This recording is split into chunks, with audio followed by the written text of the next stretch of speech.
Communication today की 46वीं webinar में आप सभी का हार्दिक स्वागत, अभिनंदन। जैसा कि आपको विदित है, कम्युनिकेशन टुडे ने 2 अक्टूबर 2020 महात्मा गांधी की जयंती पर एक संकल्प लिया कि इस कोविड की चुनौतियों के दौर में अकादमिक गतिविधियों की निरंतरता को बनाए रखने के लिए इस वैकल्पिक माध्यम से एक श्रृंखला शुरू की जाए मीडिया संबंधी विषयों पर विचार विमर्श की। उसी श्रृंखला में आज यह 46वीं वेबिनार जैन पत्रकारिता समकालीन संदर्भ विषयों पर आयोजित की गई है। कम्युनिकेशन टुडे जयपुर से प्रकाशित मीडिया त्रैमासिक है, जिसमें हमने कोशिश की है कि मीडिया से जुड़े विद्यार्थियों, शोधार्थियों, मीडिया कर्मियों और इन विषयों में रुचि रखने वाले जो जिज्ञासु हैं, इनको एक ऐसा मंच दिया जा सके जहां वो अपने विचारों के माध्यम से एक कहीं अपनी वैचारिक सहभागिता स्थापित कर सके। यो मीडिया एक ऐसा विषय है जिससे मेरे ख्याल हर व्यक्ति किसी न किसी रूप से जुड़ा हुआ है। 25 वर्षों के हम हमारी इस यात्रा को पूरा कर चुके और 26वें वर्ष का ये प्रथमांक जो हमारा निकला है वो digital media challenges and opportunities इस विषय पर हमने प्रकाशित किया है। लगभग 500 से अधिक पृष्ठों का यह अंक, लगभग 6 महीने की मेहनत का हमारा परिणाम। ये सभी अंक आप कम्युनिकेशन टुडे की वेबसाइट पर देख पढ़ सुन सकते हैं। ये संपूर्ण चर्चा जो आज हम यहाँ कर रहे हैं, इसकी हम रिकॉर्डिंग कर रहे हैं और यूट्यूब चैनल के माध्यम से ये सभी को उपलब्ध करा दी जाएगी। और अभी तक 123 पार्टिसिपेंट्स रजिस्टर्ड हो चुके हैं। उनको भी, चूंकि जुड़ अभी संख्या में कम रहे हैं समय की अनुकूलता प्रतिकूलता के कारण, उन्हीं सभी को ये हम रिकॉर्डिंग भिजवा देंगे ताकि वो अपनी सुविधा से इस चर्चा का लाभ ले सकें।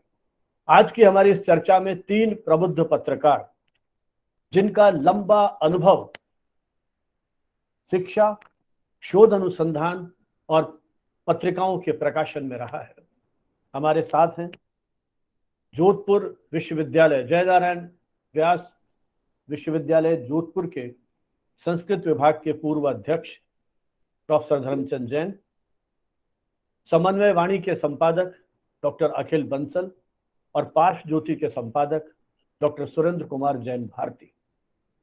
इनका विस्तृत परिचय जब मैं इनको बोलने के लिए आमंत्रित करूंगा उस समय इनका परिचय दूंगा। इन तीनों मित्रों की ने एक तपस्या की है, साधना की है जैन पत्रिकाओं के प्रकाशन के संदर्भ में।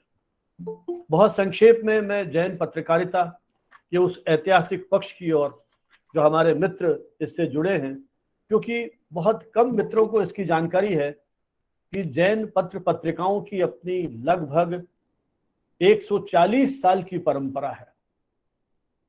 जो आप सभी को मालूम है, क्योंकि हमारे साथ जुड़ने वाले अधिकांश मित्र किसी न किसी रूप से पत्रकारिता से जुड़े हुए हैं। 29 जनवरी 1780 को पहला अखबार प्रकाशित हुआ।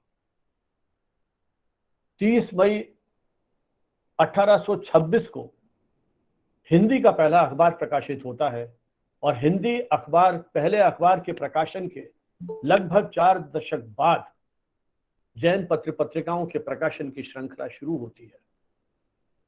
जो उल्लेख मिलता है प्रयाग से पहली जैन पत्रिका के प्रकाशन का, जैन पत्रिका नाम से ही प्रकाशित हुई थी। इस पत्रिका के प्रकाशन का उल्लेख बीकानेर के शोध अनुसंधान के क्षेत्र में वर्षों तक लीन रहने वाले स्वर्गीय श्रद्धेय अगरचंद जी नाहटा ने अपने आलेखों में जिक्र किया है। और उसके बाद पत्रकारिता के इतिहास पर काम करने वाले 2 महत्वपूर्ण, मैं यूं कहूं कि जो विशेषज्ञ हैं पत्रकारिता के इतिहास के, पंडित अंबिका प्रसाद वाजपेयी जो स्वयं पत्रकार थे, और डॉक्टर राम रतन भटनागर जिन्होंने पहली बार हिंदी पत्रकारिता का इतिहास इलाहाबाद विश्वविद्यालय में अपनी पीएचडी सबमिट करते समय the rise and growth of Hindi journalism में, इन तीनों ने इस पत्रिका का उल्लेख किया है। लेकिन दुर्भाग्य से इस पत्रिका के अंक नहीं मिले। तो यदि हम 1880 को प्रारंभ बिंदु मानते हैं जैन पत्रकारिता का, तो आज 140 साल की, लगभग 142 साल की पत्रकारिता की विरासत हमारे पास है।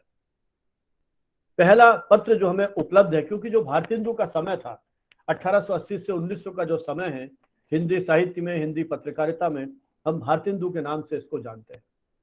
भारतेंदु ने इस देश की पत्रकारिता के विकास में, मतलब भारतेंदु को तो हम एक तरह से साहित्य का पितामह कहते हैं, पत्रकारिता का पितामह कहते हैं। साहित्य की अन्यान्य विधाओं में उन्होंने लेखन किया। इसी तरह पत्रकारिता के माध्यम से भी उन्होंने स्वतंत्र भारत की घोषणा की थी, और संयोग से वो दिन भी था 15 अगस्त 1867, जब उन्होंने कई वचन सुधा के माध्यम से स्वतंत्र भारत की घोषणा की थी। उस दौर में अनेक सामाजिक संगठन बनने लग गए थे, चाहे वो ब्रह्म समाज है, प्रार्थना समाज है, आर्य समाज है, थियोसॉफिकल सोसाइटी है, और इन सभी ने सुधारवादी आंदोलन की शुरुआत की थी, और पत्रकारिता पर भी इसका प्रभाव पड़ा। और इन्हीं परिस्थितियों में जैन पत्रकारिता की शुरुआत होती है।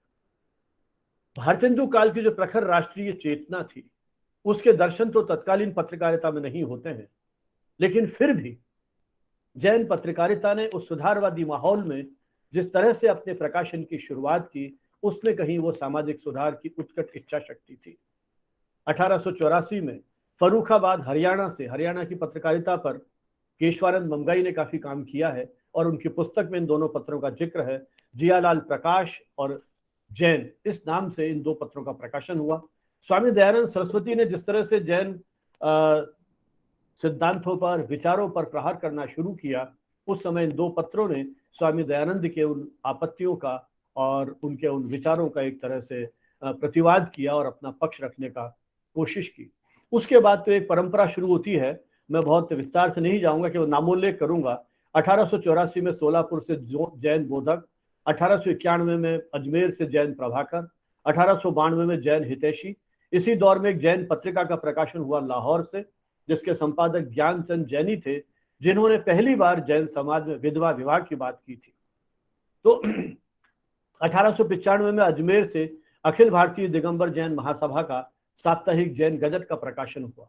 और यहाँ मैं इसको रेखांकित करना चाहूंगा कि जैन गजट वर्तमान समय में हिंदी समाचार पत्र पत्रिकाओं के प्रकाशन में, हिंदी के, यहाँ के मैं जैन पत्रों की बात नहीं कर रहा हूँ, समग्र हिंदी पत्रकारिता की बात कर रहा हूँ, उसमें यदि कोई जीवित पत्र है, ओल्डेस्ट लिविंग न्यूज़पेपर यदि हिंदी का कोई है, तो वो सब जैन गजट है, जिसकी शुरुआत अजमेर से हुई थी।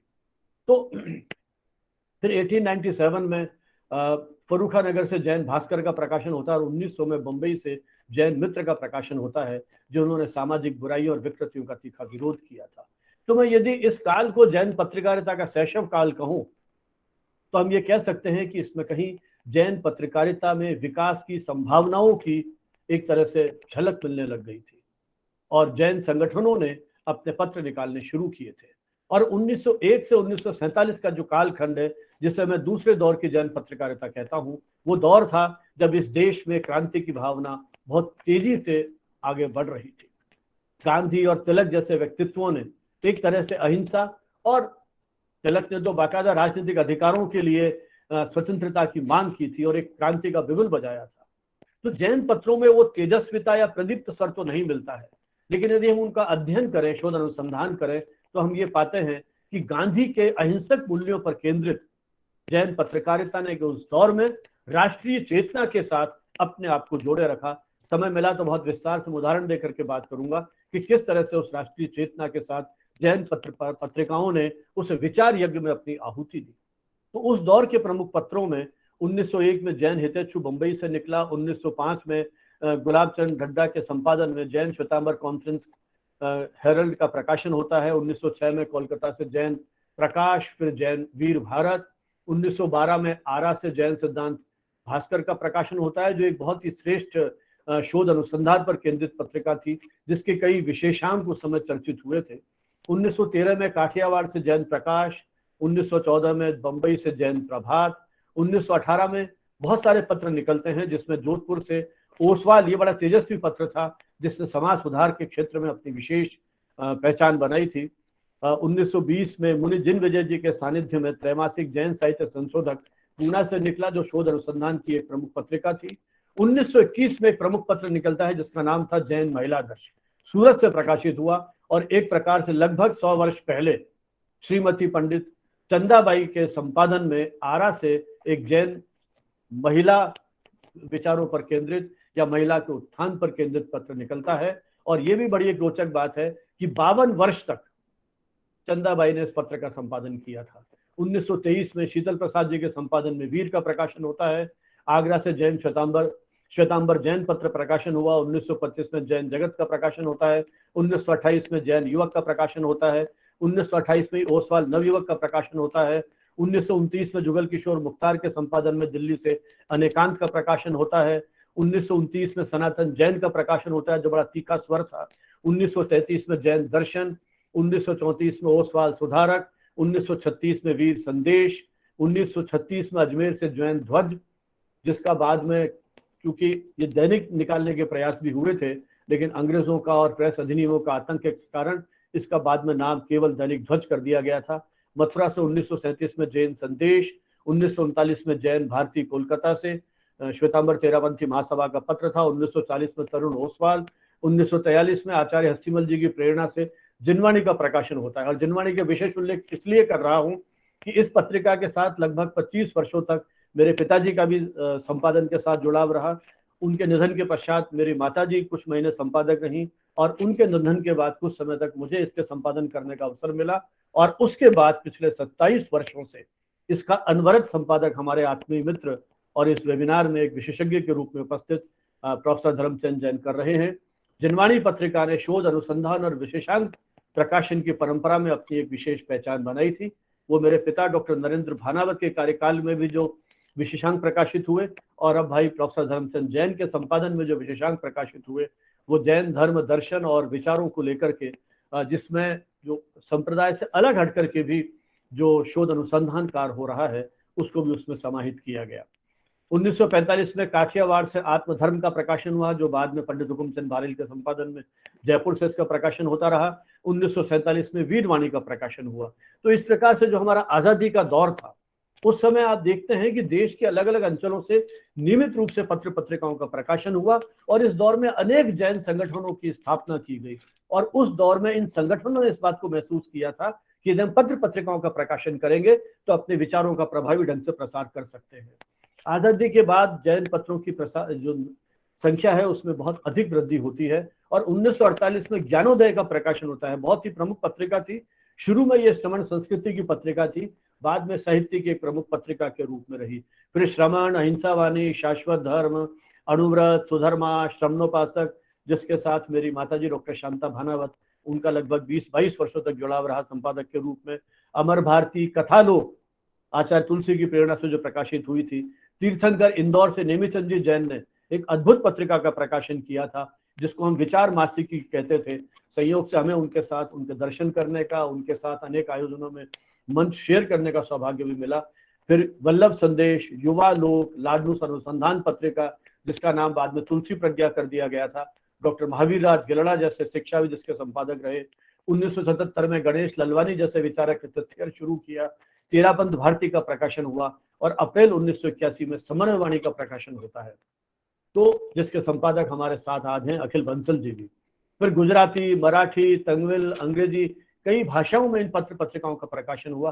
तो पूरी हमारे पास एक दीर्घ परंपरा है, और मैं बाद में जिस समय मिला तो टिप्पणी करूंगा किस तरह से इन पत्रिकाओं ने सामाजिक, राजनीतिक, साहित्यिक विधाओं में, और हमारी जो ये पूरा पुरातात्विक और सांस्कृतिक जो पक्ष है, इसको पुष्ट करने में किस तरह से योगदान दिया, कला और पुरातात्विक चेतना में। तो जैन पत्रकारिता का बहुत विशाल योगदान रहा। तो इस पर अभी मूल्यांकन किया जाना अपेक्षित है, और इस पर काम हो रहा है। इसी दृष्टि से आज इस वेबिनार का आयोजन किया गया था कि हमारे जो मित्र सीधे इससे जुड़े हुए हैं, वो किस तरह की संभावनाएं देखते हैं, किस तरह से इस विकास क्रम में जैन पत्रकारिता के सामने चुनौतियां आई, इन सब पक्षों को लेकर के आज हम इस विषय पर बात कर रहे हैं। तो मैं इस चर्चा की शुरुआत करूंगा डॉक्टर सुरेंद्र कुमार जैन भारती जी के साथ। भारती जी, इनका एक बहुत ही विस्तृत अनुभव रहा है साहित्य और पत्रकारिता दोनों क्षेत्रों में। इन्होंने 127 ग्रंथों की रचना अभी तक की है। साहित्य की न जाने कितने विधाओं में, या यूं कहूं कि लगभग सभी विधाओं में आप निरंतर लेखन कर रहे हैं। आपने 28 पुस्तकें लिखी हैं और 177 पुस्तकें संपादित की हैं, और 19 पुस्तकें पद्यानुवाद किया है। तो इस प्रकार से कुल मिलाकर के 125 से अधिक पुस्तकें आपने लिखी है। मूलतः हिंदी के प्राध्यापक हैं। बुरहानपुर मध्य प्रदेश आपका इस समय कर्म स्थली है। यूं मुख्य रूप से उत्तर प्रदेश से रहने वाले हैं मूल रूप से, लेकिन अब कर्मस्थली आपकी मध्य प्रदेश है। मध्य प्रदेश की अनेक संस्थाओं के साथ आपका जुड़ाव है। अखिल भारतवर्षीय दिगंबर जैन विद्वत परिषद के महामंत्री 2001 से लगभग 20-22 वर्षों से आप उसके महासचिव के रूप में काम कर रहे हैं और देश विदेश में अनेक स्थानों, विश्वविद्यालयों में, संस्थानों में आपने अपने व्याख्यान दिए हैं। मध्य प्रदेश राष्ट्रभाषा प्रचार समिति, मध्य प्रदेश लेखक संघ के सचिव, अखिल भारतीय साहित्य परिषद जिला बुरहानपुर के अध्यक्ष, अनेक संस्थाओं के साथ जुड़े हुए हैं। लेकिन जैन पत्रकारिता के संदर्भ में बात करूं तो पार्श्व ज्योति नाम के पत्र के साथ आप पिछले लगभग 37 वर्षों से जुड़े हुए हैं। तो 4 दशक से एक पत्रिका का संपादन करना, ये भी अपने आप में एक बहुत बड़ी उपलब्धि है। और 4 दशक तक उस पत्रिका के साथ रह करके आपने नानाविध अनुभव देखे होंगे, चाहे वो लेखक की सहयोग से लेने की बात हो, चाहे संपादक या पाठकों में उसकी रुचि को लेकर के। तो जैन पत्रकारिता के इस 140 वर्षों की यात्रा में लगभग 5 दशक, 50 वर्ष के आसपास का समय, 5 दशक का समय आपने बहुत निकटता से देखा, समझा और महसूस किया है।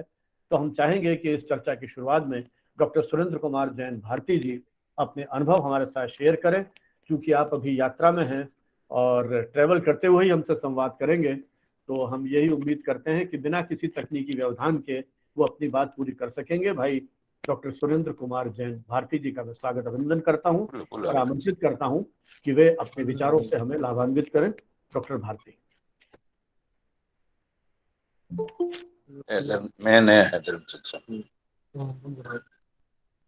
श्रीमत् परम गंभीरो स्याद्वादा मोघलांचनम जिया त्रैलोक्यनाथस्य शासनम जिन शासनम। आवाज कम कारण दूजो हो गई रस्तो चेंज करना हो जा बोलेंगे एक इन माइन आया करे, एक इन माइन भी फोन में भी आवाज चेंज करना आएगा। कम्युनिकेशन टुडे के द्वारा आयोजित 46वें बच्ची तो यूं कर नेशनल वेबिनार, जिसका विषय जैन पत्रकारिता समकालीन संदर्भ है, इसके यशस्वी संयोजक और मैं तो ये कहूँगा जो अभी आदरणीय जी ने नाम लिया, पंडित अमरचंद जी नाहटा आदि का, तो जैन पत्रकारिता के इतिहास लेखन में प्रोफेसर संजीव भानावत जी का भी एक उल्लेखनीय नाम है और हम लोगों ने उनके द्वारा लिखे गए इतिहास से बहुत कुछ सीखा है। वैसे संयोजक प्रोफेसर संजीव भानावत जी, अतिथि वक्ता हम सबके अग्रज और वरेण्य विद्वान प्रोफेसर धर्मचंद जी, संपादक जिनवाणी, हमारे मित्र कहें, बड़े भाई कहें, आदरणीय अखिल बंसल जी, संपादक समन्वय वाणी, जो अखिल भारतीय जैन पत्र संपादक संघ के भी आप महामंत्री हैं, ऑर्गेनाइजेशन सेक्रेटरी डॉक्टर उषा जी, टेक्निकल सपोर्टर श्रीमती पृथ्वी सेंगर जी और इस वेबिनार से जुड़े हुए सभी पत्रकार एवं प्रबुद्धजन। जैन पत्रकारिता एक बहुआयामी पत्रकारिता है। जैन पत्रकारिता जनमत के स्थान पर जैन मत के संपोषण में, प्रचार प्रसार में संलग्न रहती है। जो जैन मत है और उसकी जो पुष्टि करने वाले लोग हैं, उनका मत ही एक प्रकार से हमारे लिए जनमत है। हम कह सकते हैं कि जीवन वह नहीं है जो हमें मिला है, जीवन वह है जो हम बनाते हैं। इसी तरह जैन पत्रकारिता भी वह नहीं है जो हमें दिखाई देती है, अपितु पत्रकारिता तो वह है जो पत्रकार बनाते हैं। यह काम सरल नहीं है।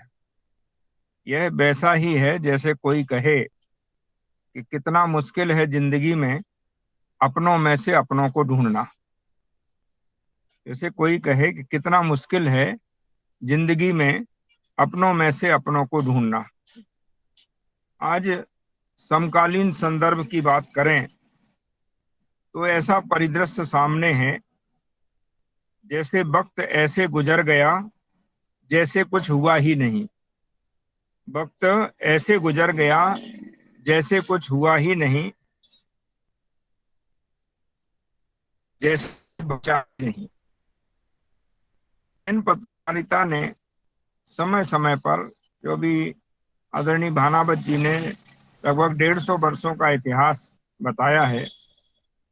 पहली बात है कि ये ऐसी विशेष पत्रकारिता है जिसमें धन का आकर्षण कभी नहीं रहा।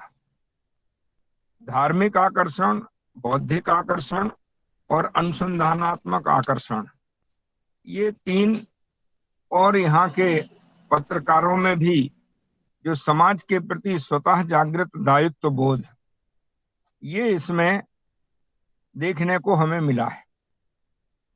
आज हम सीधे सीधे समकालीन संदर्भों की बात करें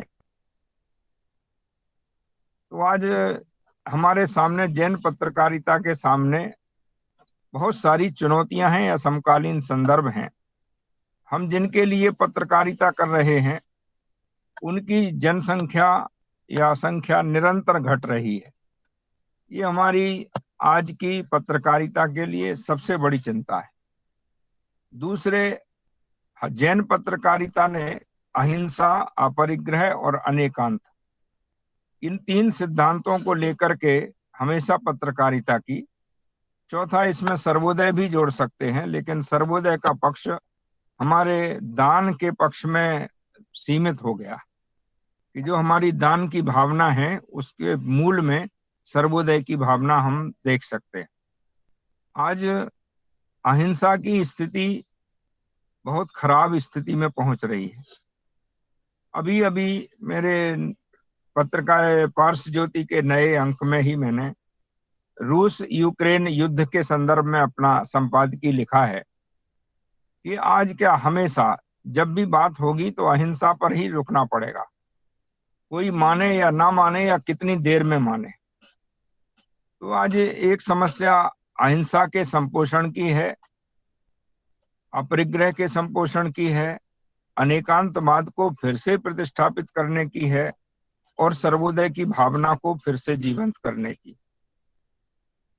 हमने ये देखा कि जैन समाज ने पिछले कोरोना काल में, जो अभी भी कमोबेश चल ही रहा है, इसमें सेवा और स्वास्थ्य के क्षेत्र में जागरूकता के लाने के लिए प्रयत्न किया और बिना किसी स्वार्थ के प्रयत्न किया कि स्वास्थ्य के क्षेत्र में हम कुछ कार्य कर सकें। लेकिन आज अगर संदर्भों की बात करें तो जैन प्रतिभाओं का पलायन हो रहा है। आज घटती राजनीतिक स्थिति, जैनों की जो राजनीतिक स्थिति है वो निरंतर घट रही है।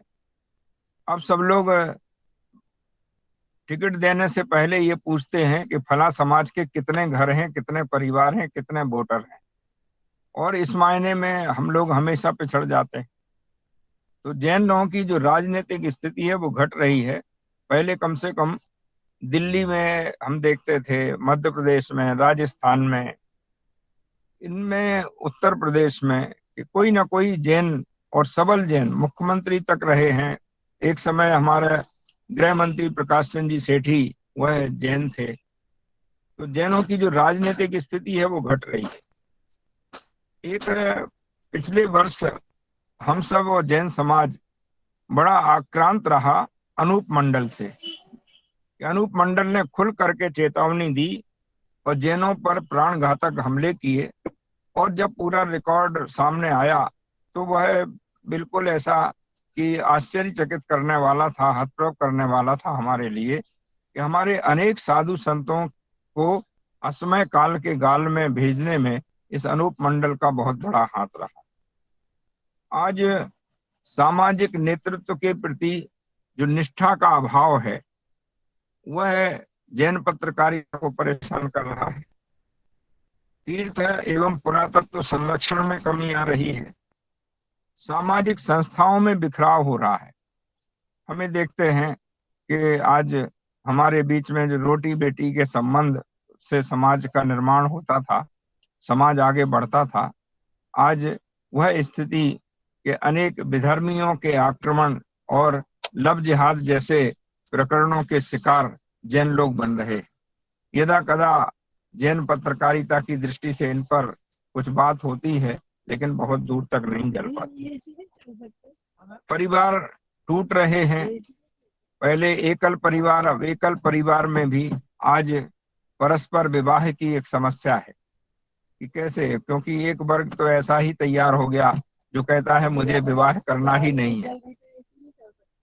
जैनाचार घट रहा है और जैनाचार को जानने के लिए जहां अजैन लोग, अजैन शब्द का उपयोग कर रहा हूं, जो मूलतः जैन नहीं है, वे लोग जैनाचार के पालन के प्रति भी आकृष्ट हुए हैं और उनका जो रुझान है वह भी बढ़ा है, देश में भी बढ़ा है, विदेशों में भी बढ़ा है।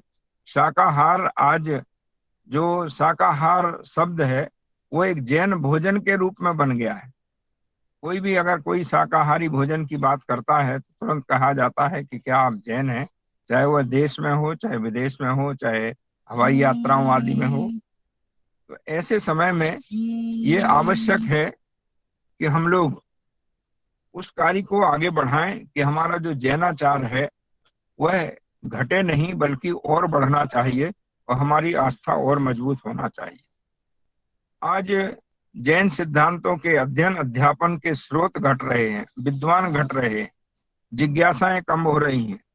अनेक हमारे जो प्राचीन पुस्तकालय हैं या वे पुस्तकालय जिनमें प्राचीन पांडुलिपियां सुरक्षित हैं, उनकी ओर जो अध्ययन और अध्यापन संपादन का कार्य जो पहले जिस गति से होता था और जिसके लिए मूल रूप से हमारी जो शोध पत्रिकाएं हैं, वे शोध पत्रिकाएं सब जानते हैं कि पंडित अमरचंद जी नाहटा, पंडित नाथूराम जी प्रेमी, पंडित जुगल किशोर जी मुख्तार, यदि कोई प्रामाणिक तरीके से कोई बात कहते थे तो उसे सब स्वीकार करते थे या एक चिंतन की नई धारा चल पड़ती थी। तो आज जैन पत्रकारिता और इसके लिए ही पत्रकारिता की जो शोध परक पत्रिकाएं थी हमारी, वह इन्हीं अनुसंधान को लेकर के थी, लेकिन इनमें भी कमी आ रही है। और सबसे बड़ा जो संकट आया वह जैन पत्र पत्रिकाओं के अस्तित्व को लेकर के आया। आज पत्रिकाएं अनेक निकल रही हैं, लेकिन एक तो प्रभाव में कमी है और दूसरे प्रसार संख्या में कमी है। तीसरे ये कि जैन समाज ने कभी अपने विज्ञापनों के केंद्र में जैन पत्रिकाओं को नहीं रखा, जबकि ये होना चाहिए था। फिर एक यथार्थवादी लेखन से जो हमारी जैन पत्रकारिता है वो दूर जाती दिख रही है। कहीं ना कहीं बौद्धिक नेतृत्व का अभाव है। हम लोग दर्शन के बिना प्रदर्शन कर रहे हैं। पहले कोई आयोजन होता था जैनों का तो जैन समाज बड़ी मात्रा में देखने के लिए आता था। अब जो स्थिति है उसमें दोनों में उसे कोई अंतर नहीं दिखाई देता, चाहे वह अपने घर में देखे चाहे बाहर देखे। तो हमारे लिए एक दर्शन के साथ प्रदर्शन होना चाहिए, दर्शन के अभाव के साथ प्रदर्शन, ये स्थिति ठीक नहीं है। अर्थ की अंधी दौड़ में हम अनर्थ तक पहुंच रहे, सामाजिक लाभ की उपेक्षा रही है, इतिहास और आदर्शों की उपेक्षा हो रही है। जैन धर्म समाज और जैन पत्रकारिता, इनके बीच में दूरी बढ़ रही है। तो ये सब जो स्थितियां हैं उसको देखते हुए हम अगर जैन पत्रकारिता के ढांचे को हमने फिर से व्यवस्थित नहीं किया, इसमें हमारे साधु संतों का भी योगदान होना चाहिए, हमारे सामाजिक नेतृत्व का भी योगदान होना चाहिए, हमारे पत्रकारों लेखकों का भी योगदान होना चाहिए। क्या कोई यहाँ अगर किसी पत्रकारिता के जो अन्य क्षेत्र हैं उनमें अगर कभी कोई बात की जाए कि हमारे यहाँ का जो संपादक है वो बिना वेतन लिए संपादकीय कर्म करता है, हमारे जो लेखक हैं उन्हें हम कोई मानदेय नहीं देते हैं, तो ये बड़ी विचित्र सी स्थिति है। और आज के संदर्भ में अगर पत्रकारिता को मजबूत करना है तो हमें उसके आर्थिक लाभ और आर्थिक पक्ष को देखना पड़ेगा। अगर हम ये नहीं देखेंगे, क्योंकि हमारे यहाँ का तो जो मूल उद्देश्य रहा है कि वे जैन पत्रकारों ने इस दायित्व का सदा निर्वहन किया है, वे किरदार का आईना, एक दो पंक्तियां हैं कि वे किरदार का आईना जब भी उठाते हैं पहले खुद देखते फिर औरों को दिखाते हैं। तो हमारे यहाँ आचरण पक्ष बहुत प्रबल रहा है और इसलिए ये जरूरी है कि सच को सच कहना, सच मानना। जीवन में सच है तभी सच जानना, और हमने खाई है कसम सच बताने की, सच बता सको इसी में सच मानना। तो हमारी जो पत्रकारिता है वह निष्ठा की पत्रकारिता है, लेकिन हम इस पत्रकारिता से जब तक हम धर्म का संरक्षण करेंगे, हम धार्मिक सिद्धांतों का संरक्षण करेंगे, हम जैनाचार का संरक्षण करेंगे, तो ये तभी संभव होगा कि जो कम से कम जो पत्र प्रकाशित हो रहे हैं उसे लोग खरीद करके पढ़ें, लोग उनमें अपना सहयोग करें। और अगर सहयोग नहीं करेंगे तो स्थिति ये होगी, हम भी देखते हैं कई किसी के पास एक अखबार नहीं है या एक पत्र पत्रिका नहीं आती है जैन समाज के प्रबुद्ध व्यक्ति, या एक व्यक्ति के पास 5-7 आती हैं जिनके पिन भी नहीं खुलते हैं।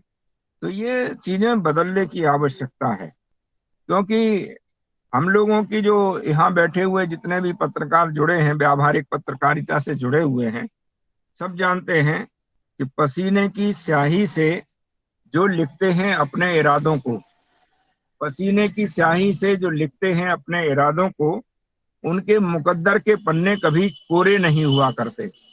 लेकिन आज ये बड़ी विडंबना है कि इस लोकतंत्र में रहते हुए भी हमारे तीर्थों पर विधर्मियों के द्वारा कब्जा हो जाता है, हमारी मूर्तियों पर, शास्त्रों पर कब्जा हो जाता है और हम देखते रह जाते हैं।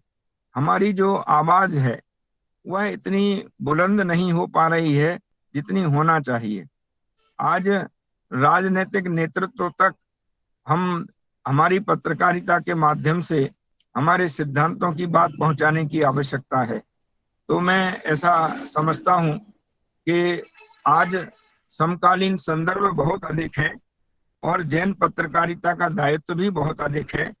एक बहुत अच्छे विषय पर यहाँ वेबिनार हो रहा है और मैं समझता हूँ कुछ ना कुछ निष्कर्ष इसमें अवश्य निकलेगा।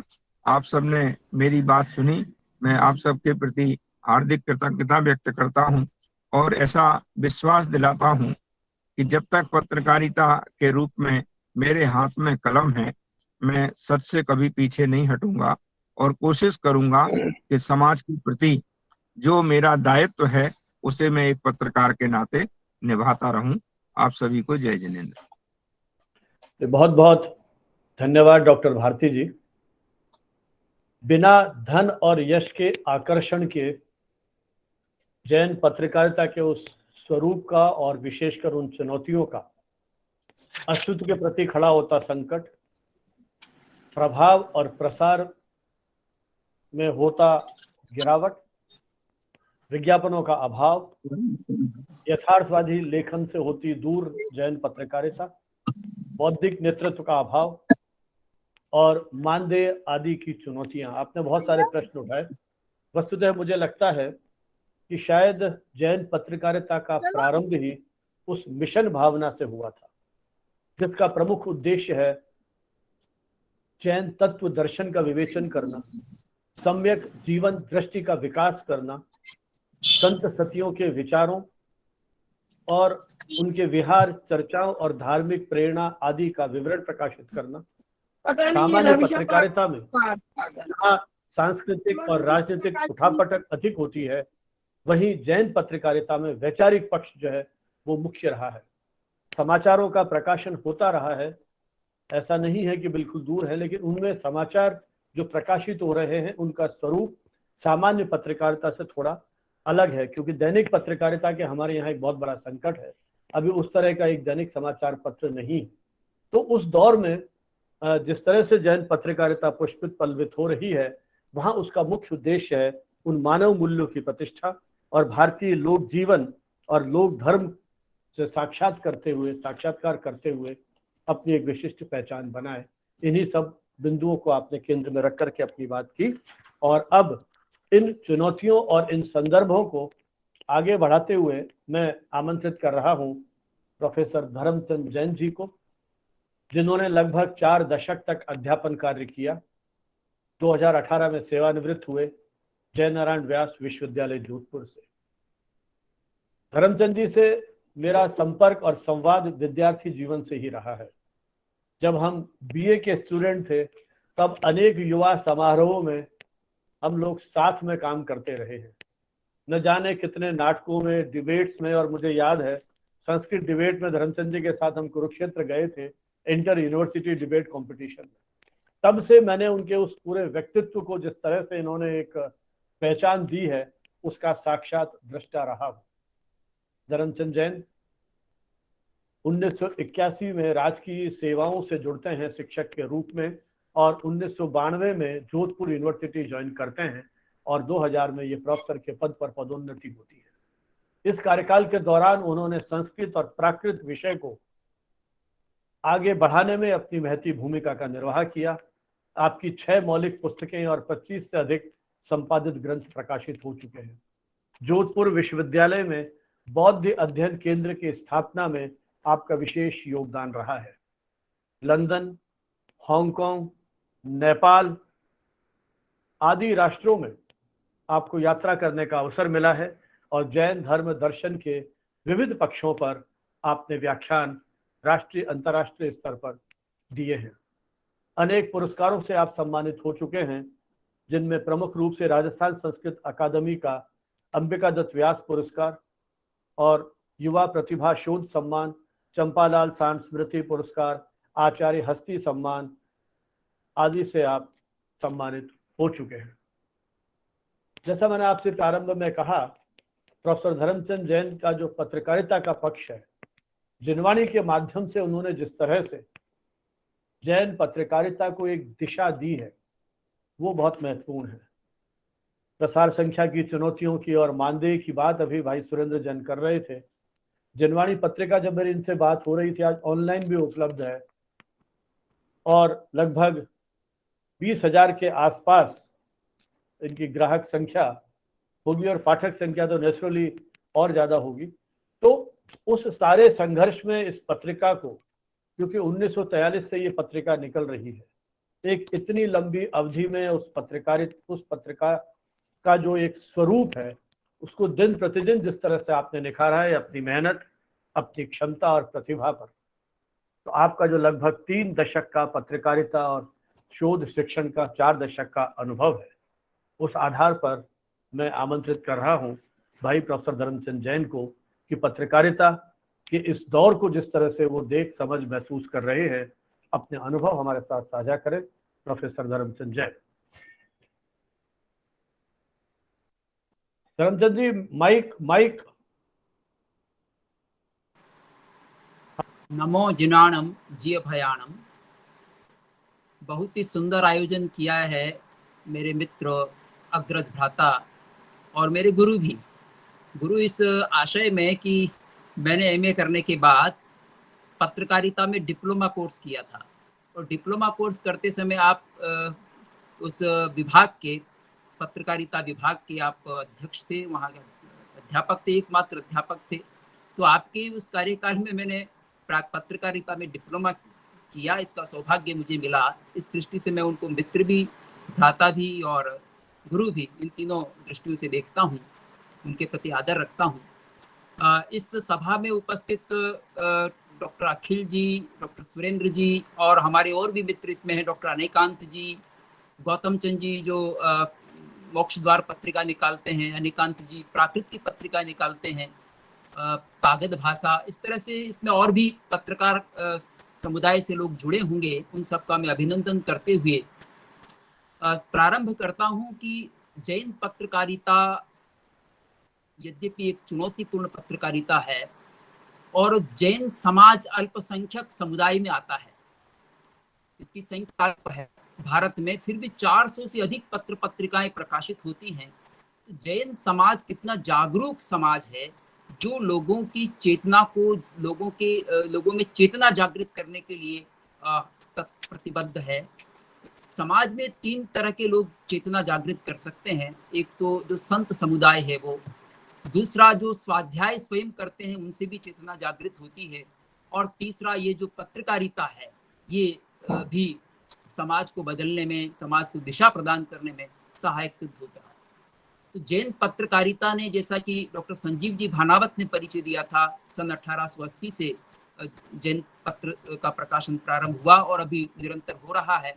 लेकिन इस 140 वर्षों के कार्यकाल में बहुत सी ऐसी पत्रिकाएं हैं जो चलती हुई बंद हो गई, वो आगे गति नहीं कर पाई, पर नई पत्रिकाएं भी जुड़ गई हैं। डॉक्टर संजीव जी भानावत ने जैन पत्रकारिता का सांस्कृतिक इतिहास इस विषय पर पीएचडी की थी और उनकी पुस्तक प्रकाशित भी है। तो जैन पत्रकारिता को उनको खूब बोध है, पर उनके पीएचडी के बाद बहुत सी नई पत्रिकाएं प्रारंभ हो गई हैं जो अनेक भाषाओं में है, इंग्लिश में भी है, संस्कृत में भी है, प्राकृत में भी है, बांग्ला में है, मराठी में है, गुजराती में है, हिंदी में है। इस तरह से 6 भाषाओं का तो मुझे ध्यान में है कि इन विभिन्न भाषाओं में पत्रिकाएं प्रकाशित हो रही हैं। तो अगर हम बात करें तो इसमें एक छोटे लेवल पर भी छोटी छोटी पत्रिकाएं भी प्रकाशित हो रही हैं और कुछ राष्ट्रीय अंतर्राष्ट्रीय लेवल की भी पत्रिकाएं प्रकाशित हो रही हैं। अंतर्राष्ट्रीय स्तर की बात मैं करूं तो मैं अंग्रेजी में एक पत्रिका निकलती है जैन स्टडीज नाम से, जो लंदन यूनिवर्सिटी के जैन सेंटर के द्वारा प्रकाशित की जाती है। डॉक्टर पीटर फ्रूगल उसके संपादक हैं और वो हर वर्ष एक पत्र निकालते हैं, एनुअल न्यूज लेटर निकालते हैं जैन स्टडीज के नाम से। वो अपने आप में बहुत ही महत्वपूर्ण पत्रिका है। उसमें पूरे विश्व में जो भी जैन स्टडीज में जो विशेष गतिविधियां होती है उनके समाचार होते हैं, और साथ ही कुछ शोध परक दृष्टि के साथ समाचार होते हैं कि किस प्रकार का शोध किया गया और किस प्रकार के की दिशा से काम किया गया है, या बहुत अंतर्राष्ट्रीय लेवल की कोई गोष्ठियां होती है तो उनके समाचार भी उसमें होते हैं। इस तरह से जैन पत्रकारिता अंतर्राष्ट्रीय स्तर पर पहुंची है जैन स्टडीज के माध्यम से। कुछ और भी अंग्रेजी के अखबार निकलते हैं, पत्रिकाएं निकलती हैं, जिनमें एक है जैन एवेन्यू नाम से, अभी प्रारंभ हुआ है 2-3 साल पहले ही। जैन एवेन्यू मुंबई से प्रकाशित हुआ है, वो ई पत्रिका है और बाहर वो फिजिकल रूप में नहीं मिलती लेकिन ई पत्रिका के रूप में प्रकाशित हो रही है। वो छोटी पत्रिका है लेकिन वह भी जैन समाज को जागरूक करने में और तत्वबोध कराने में सन्नद्ध है। इसी तरह से एक पत्रिका और प्रकाशित होती है अंग्रेजी में जो जैन जर्नल नाम से है, वो प्रकाशित होती रही थी और उसने बड़ी ख्याति भी प्राप्त की अंतर्राष्ट्रीय स्तर पर। उसके अच्छे संपादक भी रहे, डॉक्टर सत्यरंजन बनर्जी ने भी, उनके पहले गणेश ललवाणी जी ने उसका संपादन किया, फिर सत्यरंजन बनर्जी ने किया, लता बोथरा ने किया, लेकिन किसी कारण से वह पत्रिका बीच में प्रकाशित नहीं हो सकी। अभी मेरी बात हुई थी तो लता बोथरा जी ने कहा कि हम उसको ई पत्रिका के रूप में प्रकाशित करने जा रहे हैं, तो वो रिवाइव हो रही पत्रिका। इस तरह से जैन पत्रिकाएं और भी पत्रिकाएं कुछ अमेरिका से भी प्रकाशित हो रही हैं। एक जैन स्पिरिट नाम से भी पत्रिका प्रकाशित होती थी, तो कई पत्रिकाएं, एक अहिंसा वर्ल्ड नाम से भी मैंने पत्रिका देखी। तो जैन पत्रिकाएं, कई सारी पत्रिकाएं निकलती हैं। उनके अलावा एक ISJS पत्रिका भी निकलती है। ISJS है international school for Jain studies. ये एक इस प्रकार की संस्था है जो विदेश में, विशेष रूप से अमेरिका और UK में जो विद्यार्थी जैन स्टडीज का अध्ययन करना चाहते हैं, जैन विद्या का अध्ययन करना चाहते हैं, उनके लिए संस्था स्थापित हुई है। और वहाँ से कुछ विद्यार्थी जो उत्सुक हैं उनको भारत में लाया जाता है और भारत के विद्वानों से उनको प्रशिक्षण करवाया जाता है। वो जैन विद्या में पारंगत हो रहे हैं और यही कारण है कि अमेरिका में लगभग 40 विश्वविद्यालयों में जैन चेयर स्थापित हो रही है। तो यहाँ वो एक पत्रिका का प्रकाशन करते हैं, वो भी ई पत्रिका है, ISJS न्यूज लेटर के नाम से प्रकाशित हो रही है। तो वो भी महत्वपूर्ण पत्रिका है, उसमें समाचार ही विशेष रूप से रहते हैं और ISJS की गतिविधियां रहती हैं। इस तरह से प्राकृत की पत्रिका एक, जैसा कि डॉक्टर अनेकांत के नाम मैंने लिया है, जो फूलचंद जैन प्रेमी के सुपुत्र हैं और ये लाल बहादुर शास्त्री यूनिवर्सिटी में हैं। इन्होंने प्राकृत की एक पत्रिका प्रारंभ की जो प्राकृत भाषा में ही उसमें लिखा जाता है। उसके जो मीडियम है वो प्राकृत भाषा है। यद्यपि बहुत छोटा पत्र है लेकिन एक अच्छा संकेत है कि प्राकृत में कोई पत्रिका निकल रही है, वो निरंतर निकल रही है। इसी तरह से संस्कृत में भी पत्रिकाओं का शुभारंभ हुआ इन वर्षों में। एक पत्रिका निकलती सेतुबंध नाम से पत्रिका निकलती है। यश रत्न विजय जी उसके संपादक हैं और अभी नाकोड़ा तीर्थ जो है उसको स्पॉन्सर करता है। संस्कृत सीखने के लिए जैन मुनियों के द्वारा सीखी जाए चाहे जैन विद्वानों के द्वारा सीखी जाए, उसके लिए बहुत महत्वपूर्ण पत्रिका है वो सेतुबंध। कई मुनि उसको पढ़ते हैं और अपनी संस्कृत सुधारते हैं और जैन तत्व का बोध भी करते हैं, तो वो भी उनको ज्ञान की वृद्धि भी हो रही है, भाषा का प्रशिक्षण भी हो रहा है। इस दृष्टि से वो महत्वपूर्ण पत्रिका है। इसी तरह से निश्रेयसम नाम से संस्कृत पत्रिका प्रारंभ हुई, उसके भी कुछ अंक निकले, मैंने देखे हैं, तो वह पत्रिका भी संस्कृत में निकल रही है और जैन मुनियों के द्वारा निकाली जा रही है। तो ये बड़ा महत्वपूर्ण कार्य संस्कृत में हो रहा है। इसी तरह से गुजराती भाषा में एक प्रबुद्ध जीवन पत्रिका वो वर्षों से निकल रही है, सन 1920-21 के आसपास से प्रारंभ हुई थी और वो अभी तक निरंतर निकल रही है। डॉक्टर सेजल बेन शाह अभी उसकी संपादक हैं, मुंबई में रहती हैं और वहाँ से ये पत्रिका प्रकाशित होती है। गुजराती में ये अच्छी पत्रिका मानी जाती है। इसी तरह से गुजराती में और भी पत्रिकाएं निकलती हैं जिनमें कुछ नाम हो सकते हैं मुझे ध्यान में ना आए, पर कई सारे पत्र निकलते हैं। जैन प्रकाश भी गुजराती में आता है। जैन प्रकाश दो तरह की पत्रिकाएं हैं, एक हिंदी में निकलती है और एक गुजराती में भी निकलती है। तो गुजराती जैन पत्रिका अभी महत्वपूर्ण पत्रिका है, वो मुंबई से आ रही है, और जो हिंदी में निकल रही है वो दिल्ली से प्रकाशित होती है। तो जैन प्रकाश नाम से दो पत्रिकाएं प्रकाशित होती हैं। इसी तरह से जैन संदेश भी गुजराती पत्रिका है और कॉन्फ्रेंस संदेश भी पत्रिका है। एक मुक्तिदूत पत्रिका निकलती है, वो भी गुजराती पत्रिका। इस तरह से गुजरात में कई सारी पत्रिकाएं उस भाषा में प्रकाशित हो रही हैं, जो लोगों को जैन धर्म दर्शन का तो बोध कराती ही हैं, साथ ही जो सामाजिक पक्ष है उसको भी उजागर करती है और उसमें सुधार लाने का प्रयत्न भी करती हैं। इसी तरह से मराठी पत्रिकाएं हैं जिनमें जैन जागृति है, एक जैन परंपरा पत्रिका है, जैन पथिक है। इस तरह से कुछ पत्रिकाएं मराठी में प्रकाशित होती हैं। बांग्ला में जो पत्रिका वो तिथैयर नाम से प्रकाशित होती रही है, वो भी एक बार अभी बंद होने की अवस्था में कगार पर पहुंची थी, लेकिन लता बोथरा ने उसको भी प्रारंभ करने की का संकल्प किया है कि मैं उसको ई पत्रिका के रूप में प्रकाशित करूंगी। तो इस तरह से वो भी कलकत्ता से प्रकाशित हो रही थी, वापस प्रकाशित होने जा रही है, ये एक शुभ संकेत है। अब जो हिंदी की पत्रिकाएं हैं, हिंदी में तो ढेरों पत्रिकाएं हैं और उनमें कुछ शोधपरक पत्रिकाएं हैं जिनमें शोधा लेखों को ही महत्व दिया जाता है। उनमें अगर मैं नाम गिनाने लगूं तो श्रवण एक पत्रिका है जो बनारस से निकलती है, पार्श्वनाथ विद्यापीठ से, वो भी वर्षों से निकल रही है और वो पत्रिका हिंदी में और अंग्रेजी में दोनों प्रकार की भाषाओं में शोधा लेखों को प्रकाशित करती है। क्वार्टरली पत्रिका है, 3 महीने में प्रकाशित होती है और यूजीसी पीयर रिव्यूड है, यूजीसी के उस लिस्ट में इसका नाम है। इसी तरह से एक शोध पत्रिका तुलसी प्रज्ञा है जो जैन विश्व भारती संस्थान लाडनू से प्रकाशित होती है। उसमें भी हिंदी और अंग्रेजी दोनों तरह के लेख रहते हैं। अनेकांत पत्रिका का नाम लिया गया था जो वीर सेवा मंदिर से प्रकाशित होती है, वो भी अंग्रेजी हिंदी दोनों भाषाओं में शोधा लेखों को प्रकाशित करती है। इसी तरह से एक पत्रिका है प्राकृत विद्या जो प्रकाशित हो रही कुंद ज्ञानपीठ से, कुंद विद्यापीठ से प्रकाशित हो रही है और वह डॉक्टर प्रोफेसर वी सागर जी जैन अभी उसके संपादक हैं।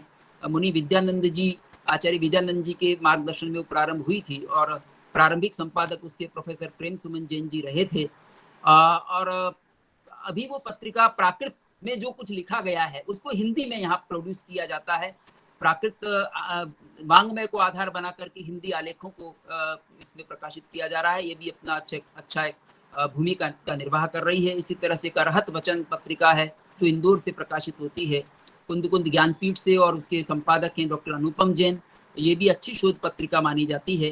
कई प्रकार के शोध लेख इसमें बड़े अच्छे ढंग से प्रकाशित होते हैं, जिसमें प्रारंभ एब्स्ट्रैक्ट भी दिया जाता है और जो रेफरेंसेज है उनको भी टेली किया जाता है और लेखक के पास उसको भेजा जाता है ताकि वो सही ढंग से प्रकाशित हो सकें। एक पत्रिका संबोधि नाम से एलडी इंस्टीट्यूट ऑफ इंडोलॉजी से प्रकाशित होती है अहमदाबाद से, और उसमें हिंदी, संस्कृत, हिंदी, गुजराती और इंग्लिश, इन तीनों भाषाओं में आलेख रहते हैं, शोधालेख।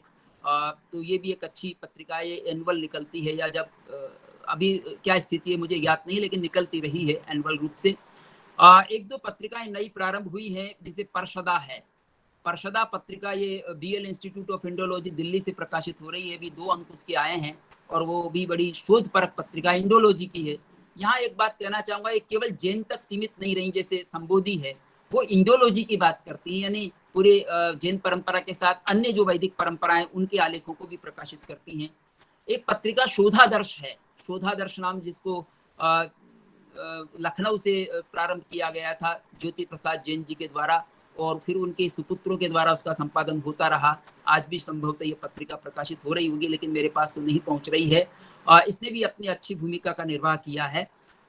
जिनवाणी जो मासिक पत्रिका है, ये बहुआयामी पत्रिका है। इसमें भी शोधालेख प्रकाशित होते हैं, 1-2 लेख शोधालेख रहते हैं, और शेष इसमें जो लेख प्रकाशित होते हैं उसमें संतों के प्रवचन भी होते हैं, और विद्वानों के आलेख भी होते हैं, चिंतन परक भी होते हैं, और जीवन व्यवहार से संबंधित होते हैं। जीवन को कैसे सुधारा जा सकता है, आध्यात्मिक मूल्यों से, नैतिक मूल्यों से समृद्ध होते हैं।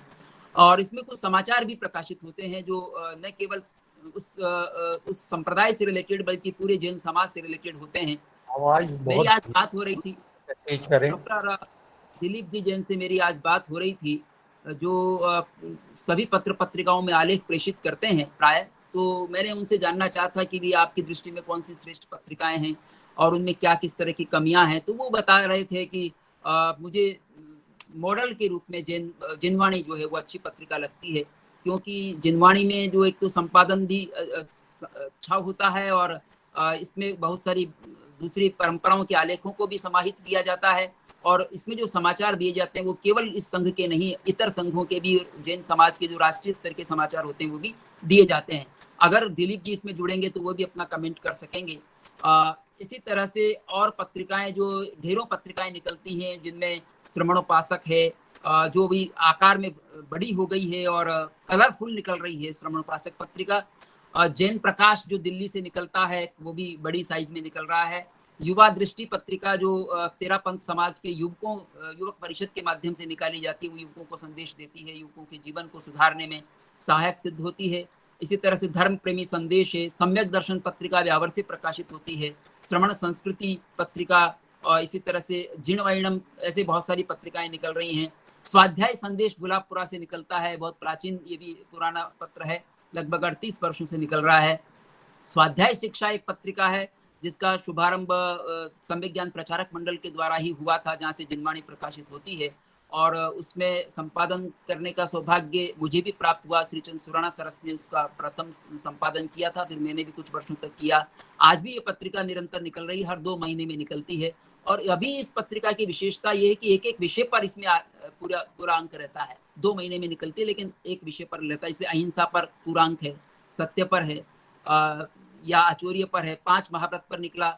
इसी तरह से अब आगमों पर निकल रहा है, एक अंग आचारांक पर निकला, फिर सूत्रकृतांक पर निकला, समयांक पर निकला, स्थानांक पर निकला। इस तरह से एक आगम पर भी वो प्रकाशन हो रहा है। हालांकि आकार ज्यादा बड़ा नहीं है, पर उस एक कंसंट्रेटेड है, एक ही थीम पर इस तरह की पत्रिकाएं निकल रही है। एक अमर भारती जो कि प्राचीन पत्रिका है, उपाध्याय अमर मुनि जी के उसमें आलेख आया करते थे, वो आज भी निकल रही है, लेकिन अभी उस स्तर पर नहीं है, और इसको 64 वर्ष हो गए हैं निकलते हुए। मोक्ष द्वार पत्रिका जिसके संपादक यहाँ बैठे हुए हैं, ये अभी लगभग 30-32 सालों से निकल रही है, और ये समाचार दक्षिण भारत के और अन्य भी, केवल न केवल एक स्थानकवासी परंपरा के पितु मंदिर मार्गी परंपरा हो या दिगंबर परंपरा हो, सभी पूरे जन समाज के समाचारों को प्रकाशित करती है। लेकिन वो उसके ऑनर वो स्वयं है, और स्वयं ही उसका संपादन करते हैं। तो उनके लिए, ऐसे लेखकों के लिए, ऐसे संपादकों के लिए चुनौतीपूर्ण कार्य होता है जो स्वयं किसी पत्रिका का संचालन करते हैं। पत्रिकाएं 2-3 स्तर पर निकल रही हैं जैन समाज में। एक तो व्यक्तिगत स्तर पर लोग संपादन करते हैं, दूसरा कुछ संस्था उसको स्पॉन्सर करती है, संस्थागत निकलती हैं, और तीसरी कुछ ऐसी शैक्षणिक संस्थाओं के माध्यम से निकलती हैं जो निरपेक्ष हैं और वो प्रकाशित कर सकती हैं किसी भी प्रकार के आलेख को। तो 3 तरह से प्रकाशन हो रहा है। तो जो व्यक्तिगत स्तर पर पत्रिकाएं निकल रही हैं उनको संघर्ष करना पड़ता है। एक तो अर्थव्यवस्था का, आर्थिक व्यवस्था अगर सुचारू रूप से हो जाती है तो उनका पत्र ठीक से निकल जाता है, तो उसके लिए वो विज्ञापन की भी कोशिश करते हैं, लोगों को जोड़े रखते हैं। तो इसमें सफलता प्राप्त हुई है गौतम जी ओस्तवाल को। ऐसे और भी संपादक होंगे जिन्होंने सुचारू रूप से अपने स्तर पर पत्रिका को समृद्ध बनाया, क्योंकि जैन समाज उदार समाज है। जब उनको ये समझ में आता है कि ये काम अच्छा काम है और व्यक्ति अच्छे हैं तो वो उसका सहयोग करता है। ये जैन समाज की विशेषता है। लेकिन जैन समाज में कुछ पत्रिकाएं जो निकल रही हैं उनमें ऐसा भी है कि संपादक का नाम नहीं अपितु संस्था के पदाधिकारी का संपादक के रूप में नाम आता है कि वो संपादक हैं, और जो वास्तविक संपादक है उसको केवल रेम्यूनरेशन दिया जाता है, उनका नाम प्रकाशित नहीं किया जाता। तो ये एक संपादन की प्रक्रिया, पत्र पत्रिका पत्रकारिता के क्षेत्र में एक अच्छा संकेत नहीं है। तो उनको इस प्रकार से स्वतंत्रता देनी चाहिए कि वो अपने ढंग से उसका संचालन करें।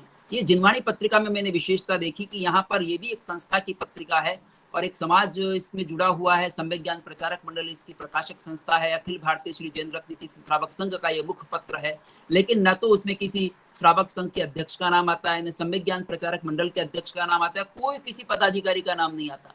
केवल एक जो संपादक है उसका नाम आता है और संपादक के साथ कोई सहयोगी तो उसका नाम आता है, केवल संस्था का नाम आता है। और कभी ऐसा ज्यादा ऐसा कभी प्रतिबंध नहीं होता वैचारिक रूप से कि भाई आप इसी तरह की समाचार दोगे, इसी प्रकार के आलेख दोगे। ये संपादक के विवेक पर एक पॉलिसी बनी हुई है, उसके आधार पर पॉलिसी के अनुरूप चल करके और फिर संपादक अपने विवेक से उसका प्रकाशन कर सकता है।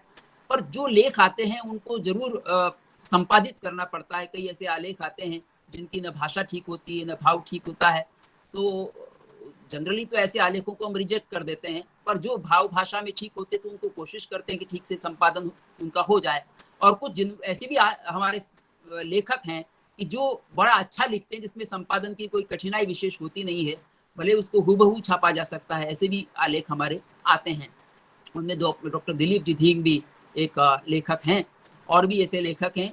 कुछ हाथ से लिख कर भेजते हैं और आजकल कुछ टाइप करके भी भेज देते हैं, तो टाइप किया हुआ आलेख जो त्यों करके और उस कंप्यूटर ऑपरेटर को भी उससे सुविधा हो जाती है कि हम उस आलेख का समावेश उस तरह से कर सकते हैं।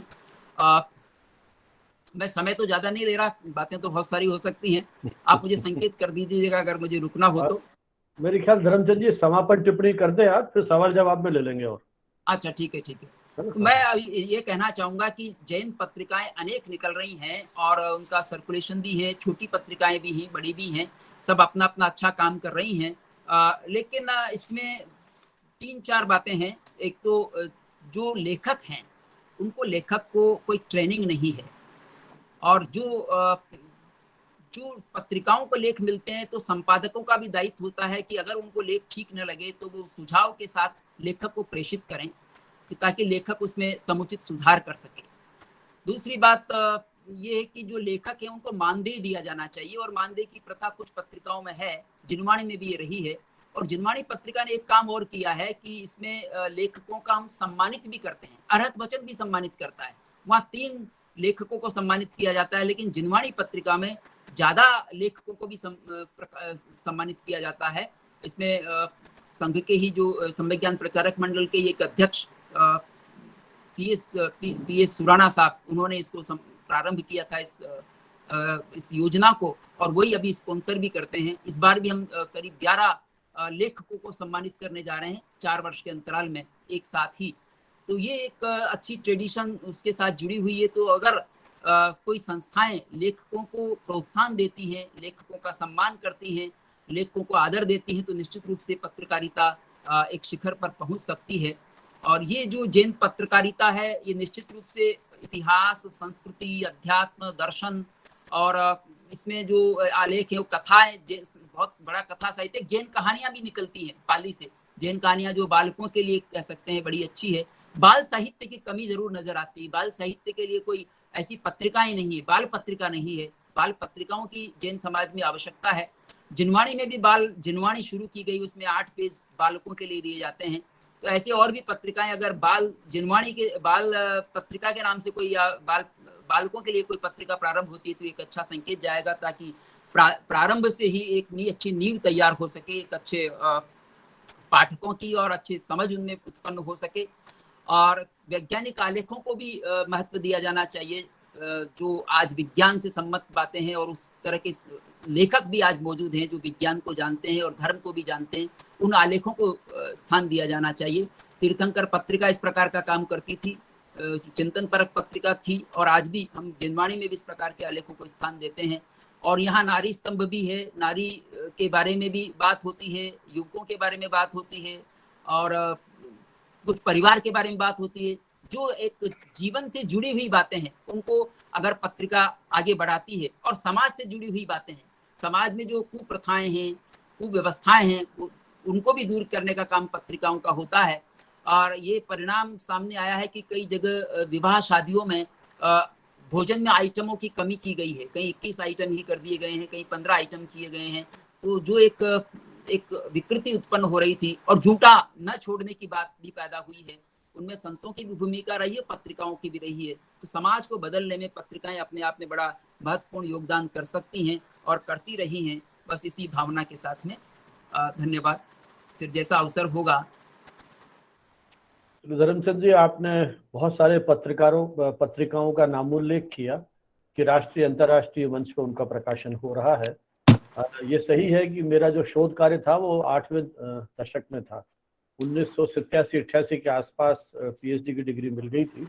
तो उसके बाद के 40 सालों में बहुत सारे पत्रिकाएं प्रकाशित भी हुई और बंद भी हुई। उसका आपने पूरा विस्तृत विवरण दिया और बहुत सारी चुनौतियों की बात की। अभी हमारे एक मित्र जो इसमें जुड़े हुए हैं, भाई सुबोध जैन, उन्होंने चैट बॉक्स में एक सवाल डाला है, तो मैं अपेक्षा करूंगा हमारे जो और मित्र हैं वो बाद में उस पर कमेंट करें, और अखिल जी भी अभी अपनी बात करेंगे। लेकिन चूंकि धर्मचंद जी विश्वविद्यालय से भी जुड़े हुए हैं, शोध अनुसंधान से जुड़े हैं, हमारे बहुत सारे मित्र जो जैन पत्रिकाएं निकाल रहे हैं, सवाल उनका यह है कि हमारी कितनी पत्रिकाएं यूजीसी केयर लिस्ट में है। एक पत्रिकाएं तो वह है जो सामाजिक विषयों पर केंद्रित हैं, तो उन पे तो ज्यादा उस तरह का दबाव नहीं है। लेकिन जो शोध अनुसंधान की पत्रिकाएं हैं, आज देश के अनेक विश्वविद्यालयों में जैन सेंटर्स हैं। मैं स्वयं राजस्थान यूनिवर्सिटी में 6 वर्ष तक उसका ऑनरी डायरेक्टर रहा, जो हमारे यहाँ सेंटर फॉर जैन स्टडीज है। धर्मचंद जी सेंटर फॉर बौद्ध स्टडीज के डायरेक्टर रहे और कई जगह आपका जुड़ाव है। देश के अनेक केंद्र बने हुए हैं, तो वहाँ जैनियों के साथ साथ अजैन विद्यार्थी भी रजिस्टर्ड हैं अपने कोर्सेज को करने के लिए। अब उनके सामने चुनौती है कि उनको अपने शोध पत्र वहां प्रकाशित कराने हैं, और विश्वविद्यालय और यूजीसी के नियम कहते हैं कि आपके वो शोध पत्र यूजीसी केयर लिस्ट में प्रकाशित होने चाहिए। तो क्या जैन पत्रों ने ऐसी कोई व्यवस्था की है? हालांकि जिनवानी तो मुझे ध्यान है ISSN नंबर है आपके पास और पत्रिकाओं ने भी ले रखा होगा, लेकिन क्या हम शोध पत्र प्रकाशन से पहले उनका प्लेजरिज्म टेस्ट, उसमें कितनी नकल है, वो कराते हैं नहीं कराते हैं? दूसरा, हमारे यहाँ रिक्वायरमेंट है पीयर रिव्यूड होना चाहिए। तो वो पीयर रिव्यूड है कि नहीं है, ये भी देखना पड़ेगा आपको कि हम उसके पास रिव्यू होने के लिए भेजते हैं या नहीं भेजते हैं। तो ये सारे जो उसके साथ तकनीकी पक्ष हैं, मुझे लगता है ये बहुत महत्वपूर्ण मुद्दा उठाया है। वो सुबोध जी हैंड रेस भी कर रहे हैं, तो मेरा आपसे आग्रह है कि जब ये तीनों वक्ता अपनी बात समाप्त कर ले, उसके बाद ये मंच चर्चा के लिए खुला है, और उस समय जो मित्र भी अपनी बात कहना चाहते हैं वो उस बात को वहाँ उठाएं। लेकिन ये महत्वपूर्ण सवाल है, तो जिसकी चर्चा अपन भाई अखिल जी को सुनने के बाद अपन करेंगे। तो इस दिशा में भी मुझे लगता है कि जैन पत्रों को ध्यान दिया जाना चाहिए। आपने बिल्कुल सही कहा, जैन पत्रों के कंटेंट को लेके, मानदेय को लेके, पुरस्कार को लेके, ट्रेनिंग को लेके, तो मुझे लगता है कि जो सार्वजनिक पत्रकारिता है उसकी तरह तीखा स्वर तो शायद जैन पत्रिकाओं में नहीं है, लेकिन जो अंदर की तेजस्विता और प्रखरता है वो कहीं ना कहीं हम महसूस कर सकते हैं। ऐसे बहुत सारे पत्र हैं जिसका नाम आपने आज के दौर में लिया है, तो वो आंतरिक तेजस्विता और साधना का कठोर बल जैन पत्रिकाओं में कहीं झलकता है। व्यक्ति एवं राष्ट्रीय चरित्र निर्माण की दिशा में सरल, सहज और सात्विक जीवन के आदर्श के लिए जिस तरह से जैन पत्रिकाएं संघर्ष कर रही है, और आज जब हम सार्वजनिक पत्रकारिता की बात करते हैं तो वहां भी, जैसे एक दैनिक पत्र है, उसने नो नेगेटिव न्यूज करके अभियान शुरू किया है। तो किस तरह से हम सकारात्मक जीवन मूल्यों का विकास करें, वो महत्वपूर्ण है। अभी जब ट्रेनिंग की बात भाई धर्मचंद जी कर रहे थे, तो मुझे 2 प्रसंग याद आए। जो मेन स्ट्रीम जर्नलिज्म है, हम आजादी के दौर की बात करें तो गणेश शंकर विद्यार्थी का जो प्रताप पत्र था, उसमें कॉलम छपता था नहीं छपेंगे, और उस कॉलम में वो उन आर्टिकल्स के बारे में, उन आलेखों के बारे में लिखते थे कि हम ये आलेख नहीं छाप रहे हैं क्योंकि इसमें ये कमियां हैं। इसी तरह से जैन पत्रकारिता की जो परंपरा है, उसमें भी मुझे एक उदाहरण मिला था 1934 का, जो आगरा से ओसवाल सुधारक पत्र था। बाकायदा वो लेखों के शीर्षक देता था कि ये जो लेखक शीर्षक के आलेख हैं, ये इस कारण से नहीं छपेंगे कि इनकी भाषा ठीक नहीं है, इसका कथ्य ठीक नहीं है, या उसके जो भी और पक्ष हैं। तो हमारे यहाँ कुछ पत्रों ने इस परंपरा का निर्वाह किया है कि प्रकारांतर से नए लेखक उन्होंने तैयार किए हैं और लेखकों को दिशा बोध भी दिया है।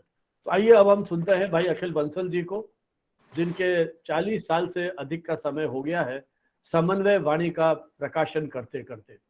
और जैसा धर्मचंद जी ने कहा था कि संस्थागत पर प्रकाशन बहुत हो रहे हैं, लेकिन अखिल जी का, चूंकि मैं तो बहुत लंबे समय से इनके साथ भी वही मैत्री भाव रहा है, इनके अनेक आयोजनों में जुड़ने का मुझे सौभाग्य मिला है, तो समन्वय वाणी का ये अकेले प्रकाशन कर रहे हैं और समकालीन सामाजिक विकृतियों पर जिस तरह की तीखे प्रहार इन्होंने किए हैं, और कई बार मुझे पता है इनको थ्रेटनिंग भी मिली है, धमकियां भी मिली है, लेकिन ये बिल्कुल निर्भीकता और निडरता के साथ अपनी इस यात्रा को जारी रखे हुए हैं, पाक्षिक रूप से प्रकाशन कर रहे हैं।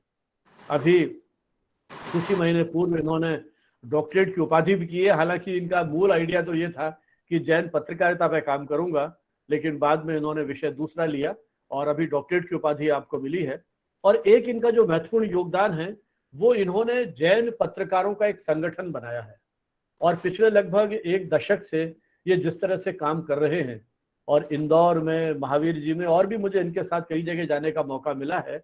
और जो पत्रकारों का जो ट्रेनिंग के लिए इस तरह के हमने कुछ विषय निर्धारित किए कि कैसे फीचर राइटिंग की जाए, कैसे एडिटोरियल लिखे जाए, प्रेस लॉस के बारे में बहुत सारे पत्रकारों को जानकारी नहीं थी, तो उसके बारे में किस तरह से उनको अवेयर किया जाए, जागरूक किया जाए, तो इस तरह के ट्रेनिंग कोर्सेज भी इन्होंने चलाए। आकाशवाणी से इनका नियमित जुड़ाव है और कई पुस्तकें आपने लिखी है, पत्रकारिता में डिप्लोमा आपने भी किया है, और जो इनकी प्रकाशित मौलिक कृतियां हैं उनमें प्रमुख है ताकि सनद रहे, जैन पत्रकारिता के स्वर, चंदेरी दर्शन, अध्यात्म शैली के प्रखर प्रवाहक, क्रांतिवीर मर्दन सिंह। और एक और प्रयोग इन्होंने कई बरस पहले किया था, छोटे छोटे कॉमिक्स निकाले थे। उस समय जैसे ये अमर चित्र कथाएं और ये लोकप्रिय होती थी, उस दौर में आपने गोमटेश्वर बाहुबली, कविवर बनारसी दास आदि, आचार्य विद्यानंद जी, इन पर वो इस तरह के कॉमिक्स प्रकाशित किए थे। उन चित्रों के साथ साथ और राजस्थान पत्रिका में भी आपके जो कॉमिक्स है वो निरंतर प्रकाशित होते रहे हैं। अनेक पुरस्कार मिले आपको पंडित कैलाश चंद्र शास्त्री विद्वत पुरस्कार, पत्रकारिता के क्षेत्र में उल्लेखनीय योगदान के लिए अहिंसा इंटरनेशनल पारसदास अनिल कुमार जैन पत्रकारिता पुरस्कार, दिगंबर जैन तीर्थ ऋषाम भंचल गाजियाबाद, वहां से पुरस्कार मिला, ABS फाउंडेशन ऋषभ देव द्वारा वाग्मिता पुरस्कार आदि अनेक पुरस्कारों से आप सम्मानित हो चुके हैं। और इस कोरोना काल में आपने एक अथाई आशा इंटरनेशनल नाम से एक पूरा एक ऑनलाइन प्लेटफॉर्म क्रिएट किया है और इसमें बहुत सारे कवि मित्रों को जोड़ा है, और उसके माध्यम से भी आपने कुछ पुस्तकें प्रकाशित की हैं। और अभी अखिल सेतु नाम से एक ई-पत्रिका साहित्यिक विधाओं पर केंद्रित प्रकाशित की है। तो आपका पत्रकारिता और साहित्य के साथ गहरा जुड़ाव है, तो आमंत्रित करता हूं भाई अखिल बंसल जी को कि इस पत्रकारिता के समकालीन दौर पर आप किस तरह से विचार करते हैं। भाई अखिल बंसल। ओम नमः सिद्धेभ्या। आदरणीय भाई संजीव जी भानावत को मैं धन्यवाद देना चाहूँगा, उनकी टीम को धन्यवाद देना चाहूँगा जो निरंतर इस प्रकार के वेबिनार का आयोजन करते रहे हैं। आज उनके इस वेबिनार में मुझे भी सौभाग्य मिला है भाग लेने का, और इसके साथ ही मैं अपने साथियों का, भाई सुरेंद्र भारती, डॉक्टर धर्मचंद जी, यहाँ बैठे गौतम जी, विजय जी, हरेकांत जी आदि सबका सादर प्रणाम करते हुए मैं अपनी बात को बढ़ा रहा हूँ। जैन पत्रकारिता पर चर्चा करने से पूर्व मैं नमन करना चाहूँगा उन जैन पत्रकारिता के पुरोधाओं को जिन्होंने अपनी लेखनी के माध्यम से जैन पत्रकारिता के नए मापदंड स्थापित किए हैं। उनमें ब्रह्मचारी शीतल प्रसाद जी, पंडित गोपाल दास जी बरैया, पंडित जुगल किशोर जी मुख्तार, नाथुराम जी प्रेमी, बाबू कामता प्रसाद जी, पंडित परमेश्वर दास जी, पंडित Kailash Chand ji, doctor Jyoti Prasad ji, doctor Nemi Chand ji, Ajit Prasad ji, doctor Narendra जी भानावत, श्री गणेश जी ललवानी आदि को नमन करता हुआ मैं अपनी वाणी को आगे बढ़ा रहा हूँ। भारतीय समाज में जैन समाज का महत्वपूर्ण स्थान रहा है। इनका जैन पत्र पत्रिकाओं का एक समृद्धशाली इतिहास रहा है।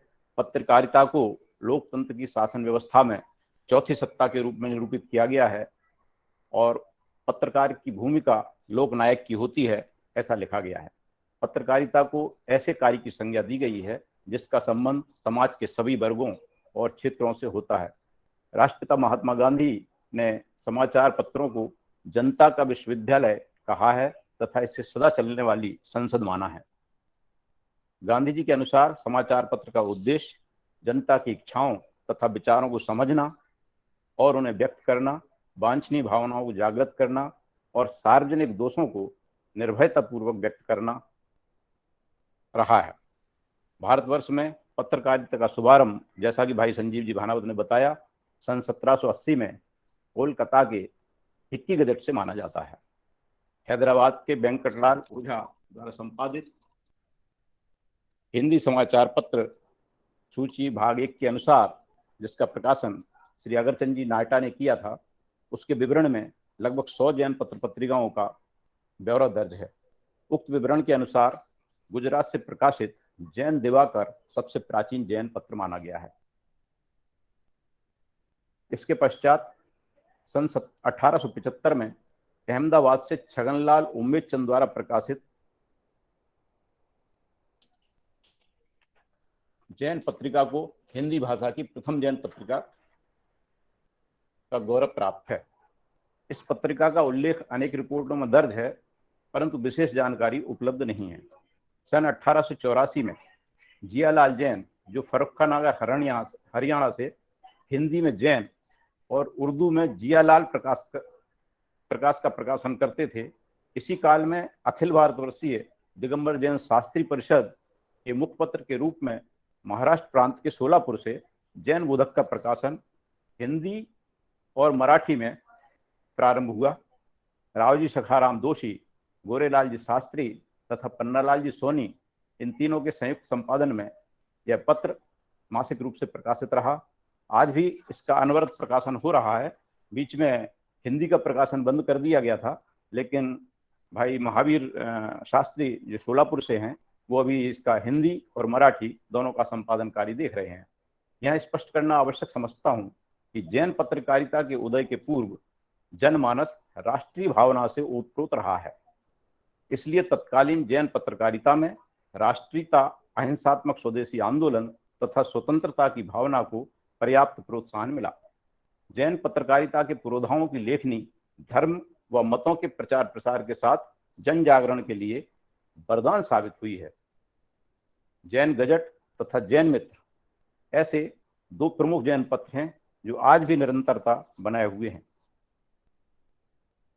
दिगंबर जैन, जैन प्रकाश, जैन संदेश, जैन प्रभात, जैन मार्तंड, जयसवाल जैन, परवार बंधु, जैन जगत तथा जैन सिद्धांत जैसी अनेक पत्र पत्रिकाएं प्रारंभ हुई, परंतु अनेक पत्र पत्रिकाएं असमय ही काल की गाल में समा गईं। शताब्दी पूर्व की पत्र पत्रिकाओं में, जैसा कि भाई संजीव जी ने अभी उल्लेख किया, चंदाबाई आरा के संपादकत्व में जैन महिला दर्श, सन 1923 में बिजनौर से अखिल भारतीय जैन परिषद की ओर से ब्रह्मचारी शीतल प्रसाद जी के संपादकत्व में वीर, सन 1925 में अजमेर से जैन जगत, सन 1929 में सरसावा से पंडित जुगल किशोर जी मुख्तार द्वारा अनेकांत का प्रकाशन, सन 1945 में दिगंबर जैन स्वाध्याय मंदिर ट्रस्ट सोनगढ़ से आत्मधर्म का प्रकाशन प्रारंभ हुआ, जो आज भी अनवरत प्रकाशन हो रहे हैं। आज इनके प्रकाशन का स्थल और उसकी अवधि तथा संपादक भले ही बदल गए हों, परंतु उनकी तेजस्विता में किसी प्रकार की कोई कमी नजर नहीं आ रही है। अप्रैल सन 1947 में जयपुर से पंडित चैनसुख दास जी न्याय तीर्थ के संपादकत्व में वीरवाणी का शुभारंभ हुआ। यह पत्र काफी लंबे अरसे तक प्रकाशित होता रहा। पंडित भंवरलाल जी न्याय तीर्थ बाद में इसके संपादक बने और उनके निधन के पश्चात ही यह पत्र बंद हो गया। इस प्रकार वीरवाणी ने भी हमारे समाज में पत्रकारिता के क्षेत्र में बहुत बड़ी सेवा की है।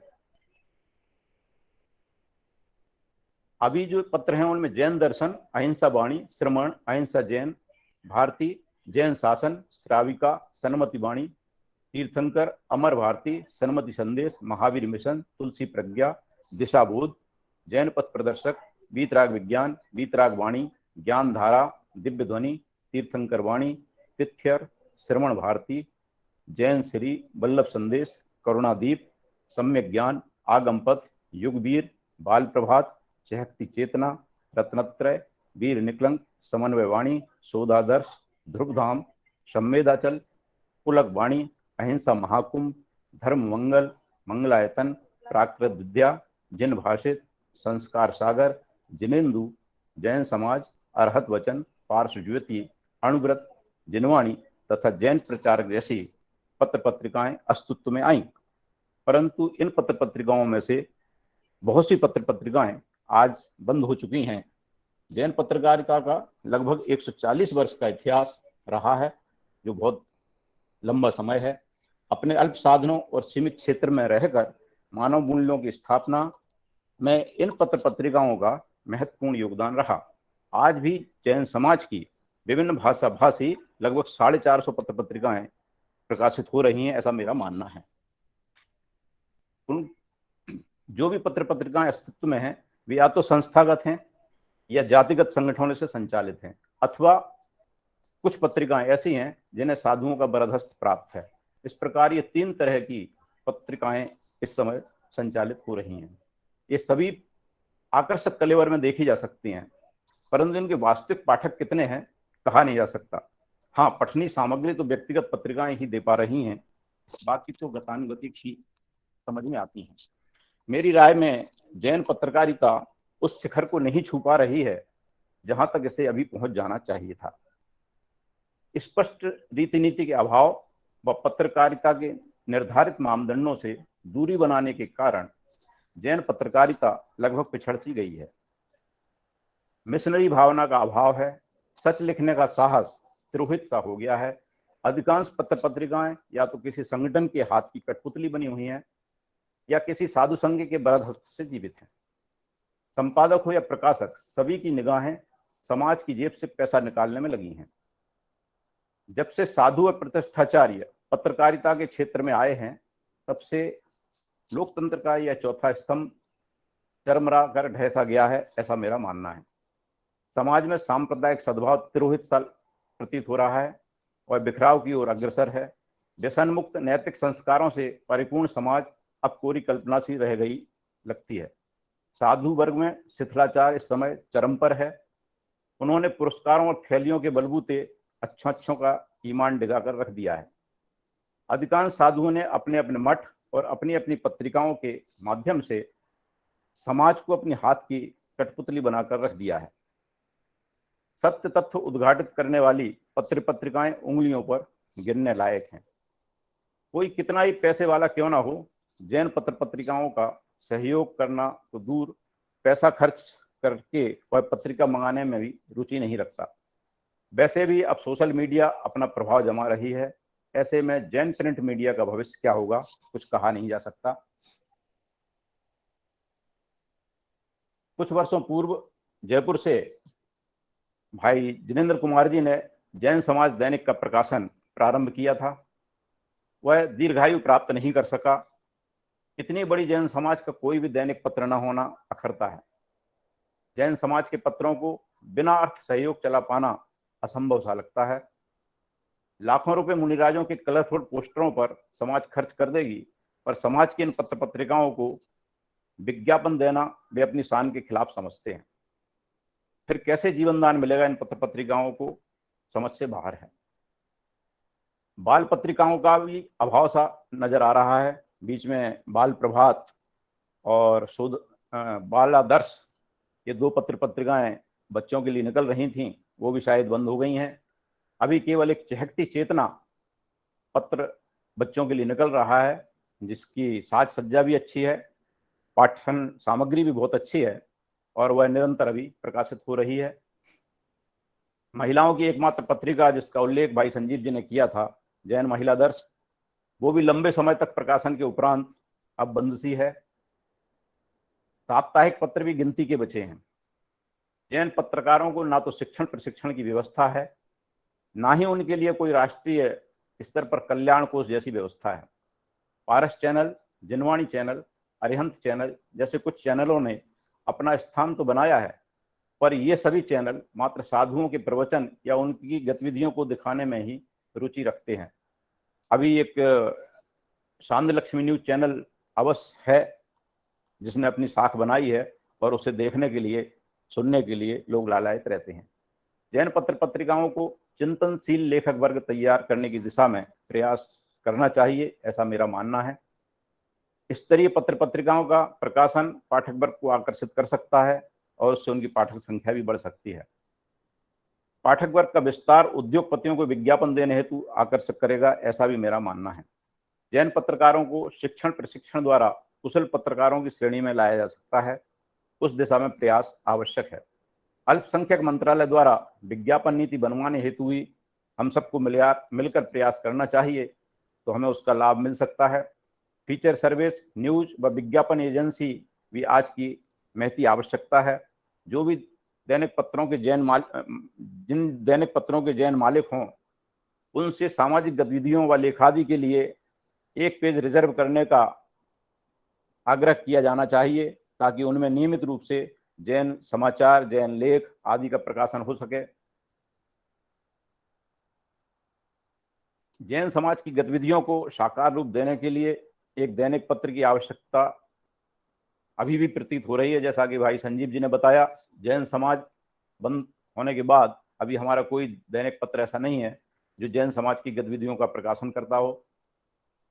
जैन पत्रकार कल्याण कोष व विज्ञापन की कोई ठोस व्यवस्था ऐसी हो जिससे जो व्यक्तिगत पत्र निकल रहे हैं उनको जीवनदान मिल सके, क्योंकि संगठनगत समाचार पत्रों को ना तो पैसे का अभाव है, और जो पत्र पत्रिकाएं मुनियों द्वारा संचालित हैं उनके पास तो वैसे भी कोई कमी नहीं है, ऐसा मेरा मानना है। एक बात और हो सकती है कि जैन पत्रकारिता से संबंधित पुस्तकों का प्रकाशन भी किया जाना चाहिए और एक पत्राचार पाठ्यक्रम बनाकर इस दिशा में शिक्षित पत्रकार पैदा करना चाहिए।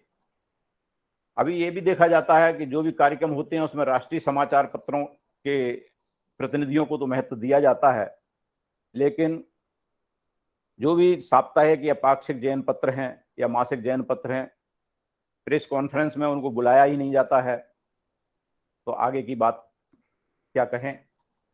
श्रेष्ठी वर्ग को भी सोचना चाहिए कि यदि वो एक साप्ताहिक या पाक्षिक तथा एक मासिक या त्रैमासिक ऐसे 2 पत्रों का कम से कम आजीवन शुल्क दें और तथा साल में उनको 1-2 बार विज्ञापन दें, तो उन पत्र पत्रिकाओं का स्तर भी सुधर सकता है और उन्हें जीवन दान मिल सकता है। यही मेरा सोच है। अंत में मैं डॉक्टर नेमीचंद जी जो तीर्थंकर के संपादक रहे, उनके इस मंतव्य के साथ अपनी बात समाप्त करना चाहूँगा। उन्होंने लिखा है, क्या हम पत्रकारिता के उस दौर से कभी गुजर पाएंगे जब पत्रकार हर सामाजिक धड़कन को अपनी धड़कन मानेगा और लोक चरित्र के विकास में उनकी निर्मल छवि रचना में इंच इंच समर्पित होगा। यह एक ऐसा काम होगा जो भारत का भावी भाग्य विधान करेगा और एक सही जगह पर अखंड जलती रहने वाली मशाल का शिलान्यास करेगा। साधुओं को भी असाधुताओं से बचाने की जरूरत है, यह बात पत्रकार ही कह सकेगा, और किसी की गांठ में ना तो इतना साहस है और ना वो कहने की लालसा रखता है। इसलिए जैन पत्र पत्रिकाओं को साधुओं के मन प्राण परंपरित आवेश, उत्तेजन और आग्रह में से उखाड़कर विज्ञान, विवेक, तर्क और औचित्य की जमीन पर नए सिरे से बोने होंगे। पत्र पत्रिकाएं किसी संस्था या साधु की हों, इसमें हमें कोई उजर नहीं है, किंतु इनके जो संपादक हों उन्हें गुलाम की अपेक्षा स्वतंत्र चित्ता माना रखा जाए। यह डॉक्टर नेमीचंद जी ने तीर्थंकर में लिखा था। अंत में मैं जैन पत्रकारों को अपने धर्म का निर्वहन करते हुए संचित दायरे से निकलकर नए संकल्प दृढ़ साहस के साथ भवन निर्माण करने में जुटना चाहिए, इसी भावना के साथ विराम लेता हूँ। जय महावीर। सभी को धन्यवाद। बहुत बहुत धन्यवाद अखिल जी। आपने व्यावहारिक धरातल की अनेक चुनौतियों की बात की।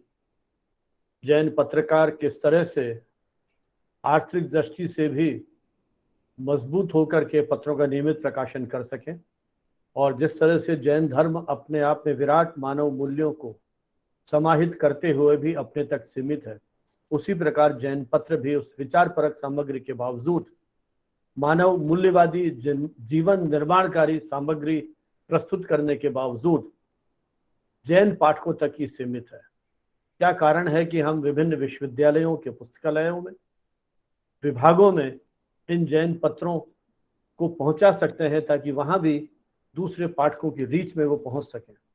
सीमित संसाधन, सीमित ग्राहक संख्या और बहुत सारी ऐसी चुनौतियां हैं जिस कारण से जैन पत्रकारिता का एक पूरा का पूरा पक्ष जो है वो विकसित नहीं हो पा रहा है। निश्चय ही जैसा मैंने शुरू में कहा, एक पक्ष वैचारिकता का होता है और एक समाचार प्रेषण का होता है। सरकारी नीतियों में मुझे लगता है कि धार्मिक पत्रों का भी उस तरह का महत्व नहीं दिया गया है, इसीलिए विज्ञापन और वो जो आपने प्रेस कॉन्फ्रेंस की चुनौतियों की बात की वो उसमें संभव नहीं हो पाती है। यदि दैनिक पत्रों की शुरुआत हो सके तो शायद मुख्य धारा की जो गतिविधियां हैं उनके साथ भी जैन पत्र जुड़ सकें। विस्तार बहुत हो रहा है, आपने टीवी चैनल्स की बात की। कई बार मैं उदाहरण देता हूँ गीता प्रेस गोरखपुर का भी, कितने सस्ते दामों में कल्याण जैसी पत्रिकाओं की मेरे ख्याल लगभग 1 सदी की यात्रा उस पत्रिका की भी पूरी हो गई थी। तो इतने प्रयोग किए गए। प्रजापति ब्रह्म कुमारी ईश्वरी विश्वविद्यालय, इनकी मीडिया कॉन्फ्रेंस में लगभग 2 दशक से मैं जा रहा हूँ। इनका जो स्टूडियो है जहाँ ये प्रोग्राम्स तैयार करते हैं, मेरे ख्याल किसी भी प्राइवेट चैनल के स्टूडियो की टक्कर में वो है। आधुनिकतम जो तकनीक है उसको उन्होंने अपने आप को जोड़ रखा है। इनके एंकर्स किस तरह से ट्रेंड है, इनका अपना एक कम्युनिटी रेडियो उन्होंने शुरू कर दिया है। तो किस तरह से अपने यहाँ कुछ चुनौतियां हैं, कई संप्रदायों में इस तरह की अनुमति नहीं है, तो वो ठीक है, जिस भी जो मान्यताएं हैं उसके अनुरूप हम किस तरह से अपनी पत्रकारिता को समृद्ध कर सकें, उनकी उन धार्मिक भावनाओं का सम्मान करते हुए, मुझे लगता है कि ये एक चुनौतियां हैं। क्या हम कोई ऐसी केंद्रीय नियामक एजेंसी कहीं निर्धारित करें जो इस दिशा में कुछ काम कर सके, एक कोई इस तरह का एक परामर्श बंडल बन सके, कोई एक केंद्रीय स्तर पर प्रयास हो सके, जैसा आपने कहा कि हम कोई फीचर सिंडिकेट की कल्पना करें। बहुत सारे पत्र निकल रहे हैं लेकिन उनके पास बहुत विचारपूर्ण सामग्री नहीं आ पाती है। इतने लेखक जैन समाज में भी हैं, बहुत सारे अजैन लेखक हैं जो जैन जीवन मूल्यों पर लिख रहे हैं। अभी एक दैनिक अखबार ने किस तरह से जैन आचार्यों को पूरा का पूरा महावीर जयंती पे इंटरव्यू करके वो छापा है। तो जो अजैन लोग हैं वो भी जैन विषयों पर लिख रहे हैं। तो इस प्रकार की विचारपरक सामग्री को हम फीचर सिंडिकेट के माध्यम से बहुत सारे पत्रों को पहुंचा सकते हैं जिनके पास साधनों की सीमाएं हैं, लेकिन वो श्रेष्ठ सामग्री प्रकाशित कर सकते हैं। किस तरह से हम बेहतर साज सज्जा की ओर ध्यान दें, पठनीय बनाए, साहित्यिक विधाओं को और हम रोचक बना सकें। और यदि दैनिक या इस तरह के पत्रों की या समाचार केंद्रित पत्रों की शुरुआत होती है तो हम कोई एक फीचर एजेंसी, न्यूज एजेंसी की भी हम कहीं कल्पना कर सकते हैं। जैन पत्र पत्रिकाओं के लिए कोई इस तरह के पुरस्कारों की बात हो सके प्रोत्साहन के लिए, जैसा धर्मचंद जी बता रहे थे कि लेखकों को पुरस्कार दे रहे हैं, तो संपादकों को या इस प्रकार से निरंतर लिखने वालों को, तो बहुत सारी संभावनाएं हो सकती हैं। लेकिन जैसा मैंने आपसे कहा कि चैट बॉक्स में कुछ मित्रों ने सवाल उठाए थे और कुछ मित्र लगातार हैंड रेस भी कर रहे हैं। मैं देख रहा हूँ अमित आनंद शायद कुछ कहना चाहते हैं, सुबोध जैन भी कुछ कहना चाहते थे, ओस्तवाल साहब ने भी हैंड रेस किया था। तो मैं एक एक करके जो हमारे मित्र अपनी बात करना चाहते हैं उनसे अनुरोध करूंगा कि अपना वीडियो ऑन करें, क्योंकि इस पूरे कार्यक्रम की रिकॉर्डिंग हो रही है, इसे हम यूट्यूब पे भी अपलोड करेंगे। तो अपना वीडियो ऑन करें, अपना परिचय दें, किसी अखबार के संपादक हैं या जिस भी क्षेत्र से जुड़े हैं, और अपनी बात को संक्षेप में रखें ताकि अधिकतम लोगों का इसमें पार्टिसिपेशन हो सके। जी, कोई मित्र जो अपनी बात कहना चाहते हो? ओस्तवाल साहब, आप कुछ कहना चाहते हैं? गौतम ओस्तवाल जी, मुझे नजर आ रहे हैं आप। पहले अपना माइक ऑन करें, आप माइक आपका ऑफ है।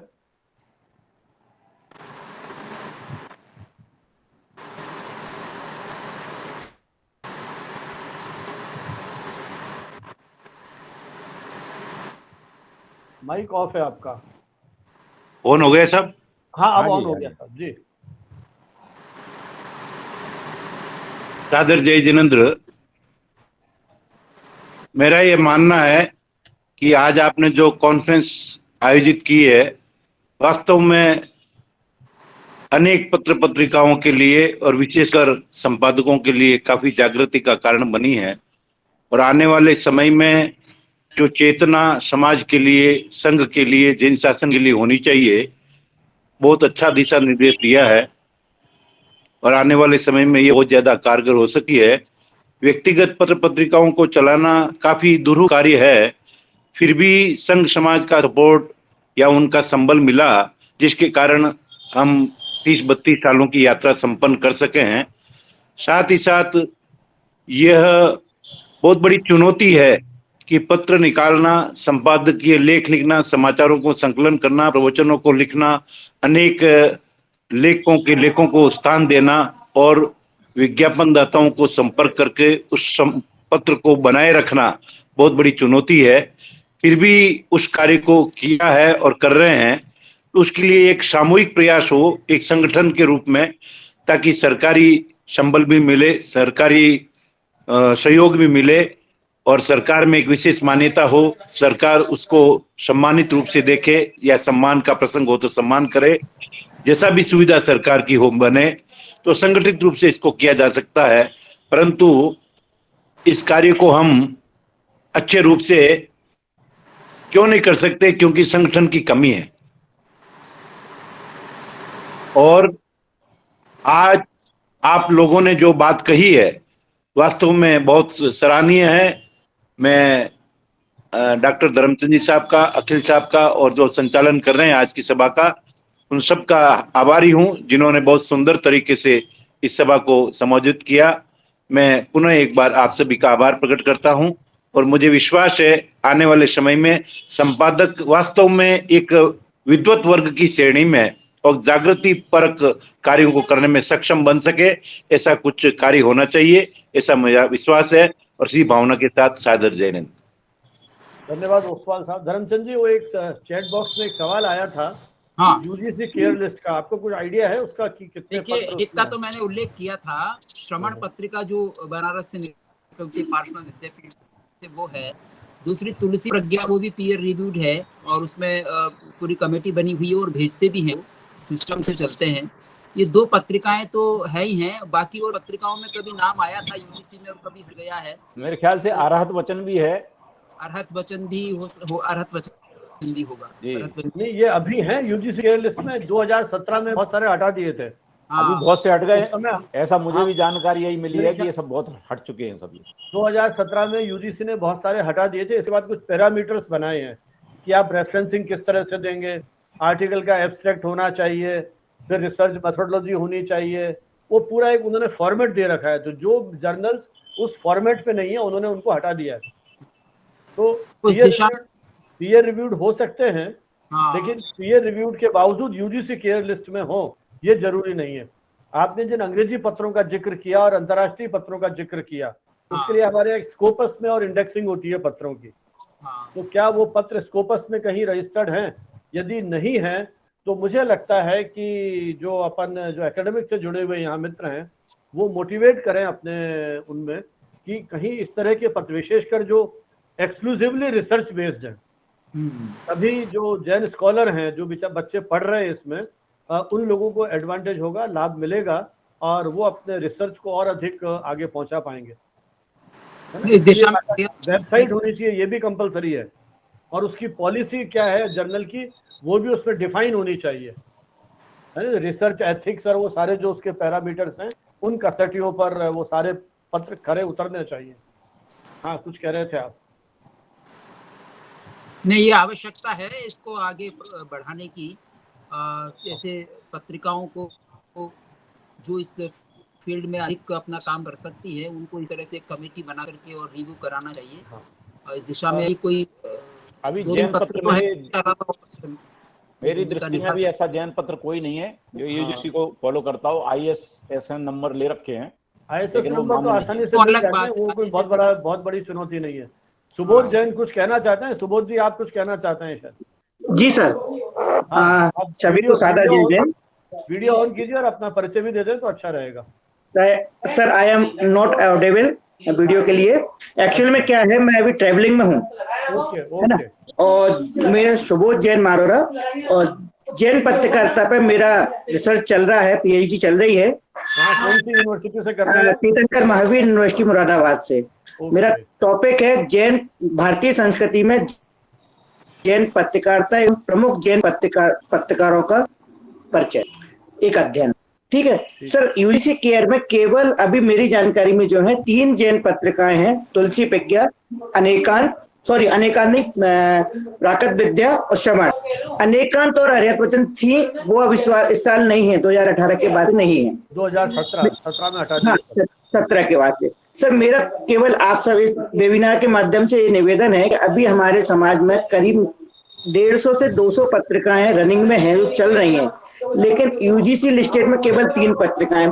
कई सारे रिसर्च स्कॉलर जो हमारे संपर्क में भी हैं और जो कर रहे हैं, उनके लिए ये समस्या आती है कि जैन जो आर्टिकल वो लिख रहे हैं वो जैन पत्रिकाओं में ना छप के दूसरी में देना पड़ रहे हैं लोग, और वहां पर इतना कंपटीशन होता है कि आपको हो सकता है 1.5 साल से 2 साल का भी वेट करना पड़े।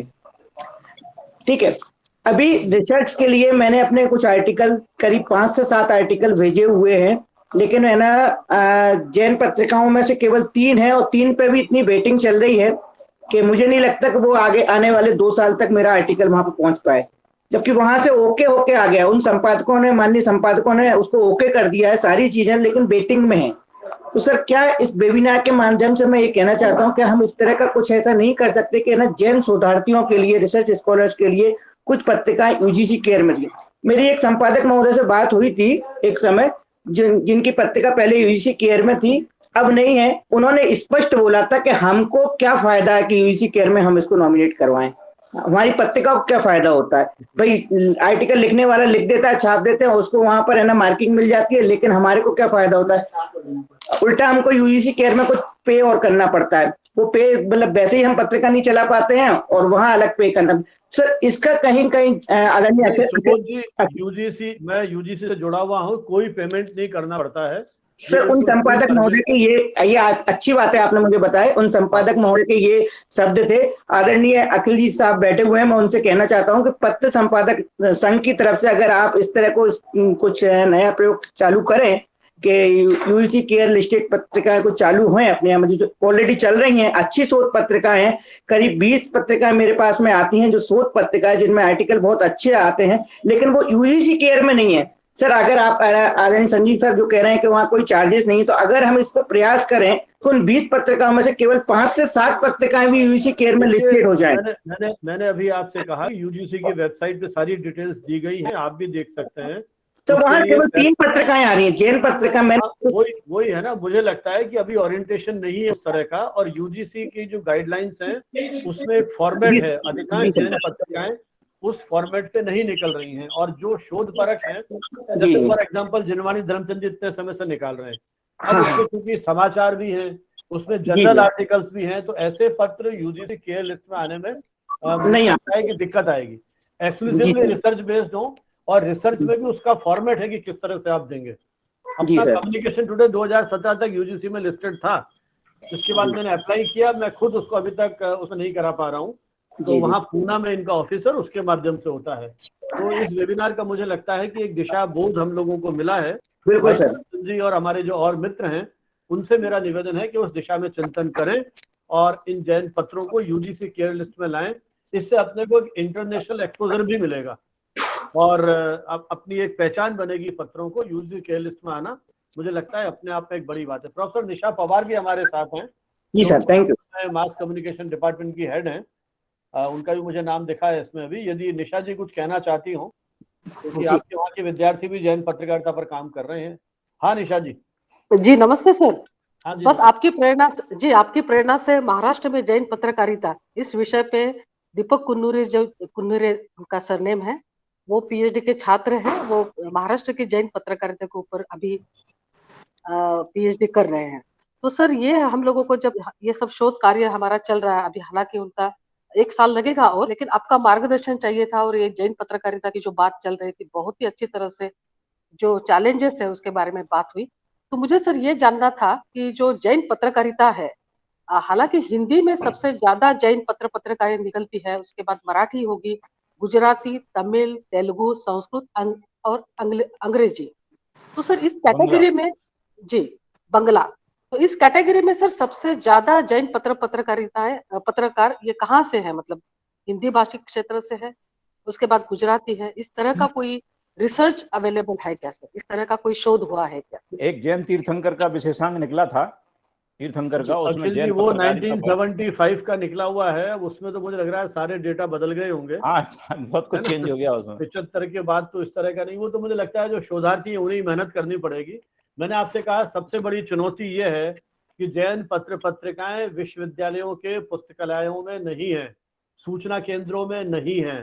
Press and books registration act में यह अनिवार्य है कि आप नेशनल लाइब्रेरीज में जर्नल भेजें। मुझे पता नहीं कितने जैन पत्र उन नियमों की अनुपालना करते हैं, क्योंकि ये बहुत छोटी छोटी बातें हैं। यदि इस बात की जानकारी दी जाए तो जैन पत्रों की पूरी एक लिस्ट बन सकती है, और कम से कम जो रिसर्चर वहां जाएंगे वो रिसर्चर वहां पे उसको देख सके हैं। लेकिन अभी इस तरह का कोई तैयारी है नहीं अपनी, तो ये बहुत बड़ा चैलेंज है। और मुझे 80 के दशक में ये सबसे बड़ी समस्या आई थी कि अंक देखो कहाँ ओरिजिनल अंक। सदरचंद जी नाहटा का जो अभी नाम लिया और भाई सुरेंद्र जैन ने भी नाम लिया था, उन्होंने जरूर कलेक्शन किया था बीकानेर में, लेकिन अब वहां पर ऐसी कोई व्यवस्था नहीं है कि रिसर्चर जाकर के वो पढ़ सके और इन चीजों को देख सके। कुछ अहमदाबाद की लाइब्रेरीज में आपको मिल जाएगा, तो इस तरह से ढूंढने पड़ेंगे। तो ये काम तो अब जो हमारे नए शोधार्थी हैं वो इसको आगे बढ़ाए। धर्मचंद जी आपके पास कोई जानकारी हो तो आप बताएं। हाँ, इस दिशा में तो अभी काम करना रहेगा, पर एक मेरा सुझाव ये कि जो आज पीएचडी कर रहे हैं छात्र, पीएचडी करने वाले छात्रों में भी कई बार ऐसा लेख आते हैं पत्र पत्रिकाओं में कि वो विशेष मेहनत के साथ भेजते हैं, तो वो तो सामान्य पत्र पत्रिका में भी छपने योग्य नहीं होते, ऐसे लेख भी आते हैं। पीएचडी का जो स्तर है वो भी उनको सुधारने की आवश्यकता है। और एक बात मैं कहना चाहूंगा कि एक नई संस्था स्थापित हुई है, JAS, Jain academy of scholars. Jain academy of scholars में जिसमें बहुत सारे साइंटिस्ट भी हैं, जैन साइंटिस्ट हैं और जैन विद्या को भी जानते हैं। उन्होंने अपनी प्रोसीडिंग्स निकालना शुरू किए जो इंटरनेशनल लेवल के हैं, वो भी पीयर रिव्यूड हो सकते हैं। अभी उसकी कोशिश नहीं की गई, लेकिन वो बहुत इंटरनेशनल स्तर में प्रकाशित कर रहे हैं, बड़े आकार में, और इंग्लिश में है सभी, को एक आध हिंदी में भी रखते हैं, बाकी इंग्लिश में बाहुल्य से रहते हैं। ऐसे 2-3 अंक अभी निकले हैं। इस तरह का प्रयास जो शोध पत्रिकाएं वो कोशिश करे तो उनको पुनः मिल सकता है, जैसे अर्हत वचन कोशिश करे तो उसको मिल सकता है। पीयर रिव्यू टीम बनानी है तो बाकी उस तरह के लेख उसमें प्रकाशित होते हैं। ऐसे ही जो अनेकांत थे वो भी कोशिश कर सकते हैं, अनेकांत पत्रिका भी। नहीं धर्मचंद जी, इनका समस्या ये है कि वो अंक कहाँ से मिले, कहाँ से मिले, बिल्कुल सही। वो है यूकेयर लिस्ट की बात नहीं है अभी यह है कि जैन पत्रों का जो लिस्टिंग कर रहे हैं वो, हाँ, चैट बॉक्स में भी लिखा है उन्होंने कि 1900 से 1920 का एक लिस्ट चाहिए आदि जैन पत्रों की, तो वो कहाँ से मिल सकता है? तो कहीं ऐसा कोई तो एक संकलन निकाला था कुंद ज्ञानपीठ से, इंदौर से, जो पत्र पत्रिका उनका संकलन निकाला था सारा, वहां से उनसे पता किया जा सकता है। उनके पास पूरी लिस्ट है, अनुपम जैन के पास। कौन से ईयर का है वो, लगभग कुछ आइडिया हो कितने साल पुराना? ईयर तो अभी 4-5 साल पहले ही शायद उन्होंने अपडेट किया।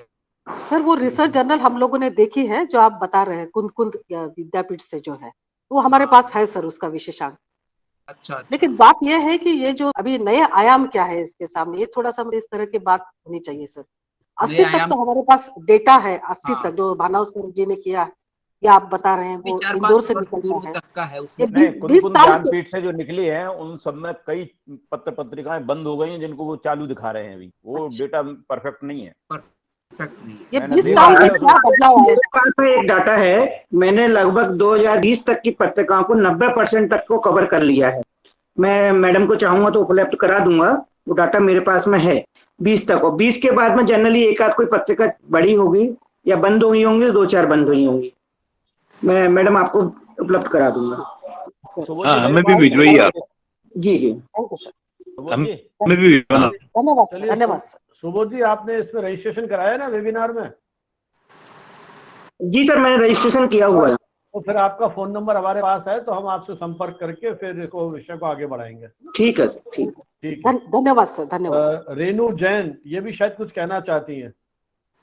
ये जो हैंड रेस का ऑप्शन आ रहा है इसमें, रेनू जैन भी कुछ कहना चाह। जी हाँ रेनू जी, पहले परिचय दीजिए आप और उसके बाद अपनी बात आगे। हाँ माइक खोलिए आपका। माइक।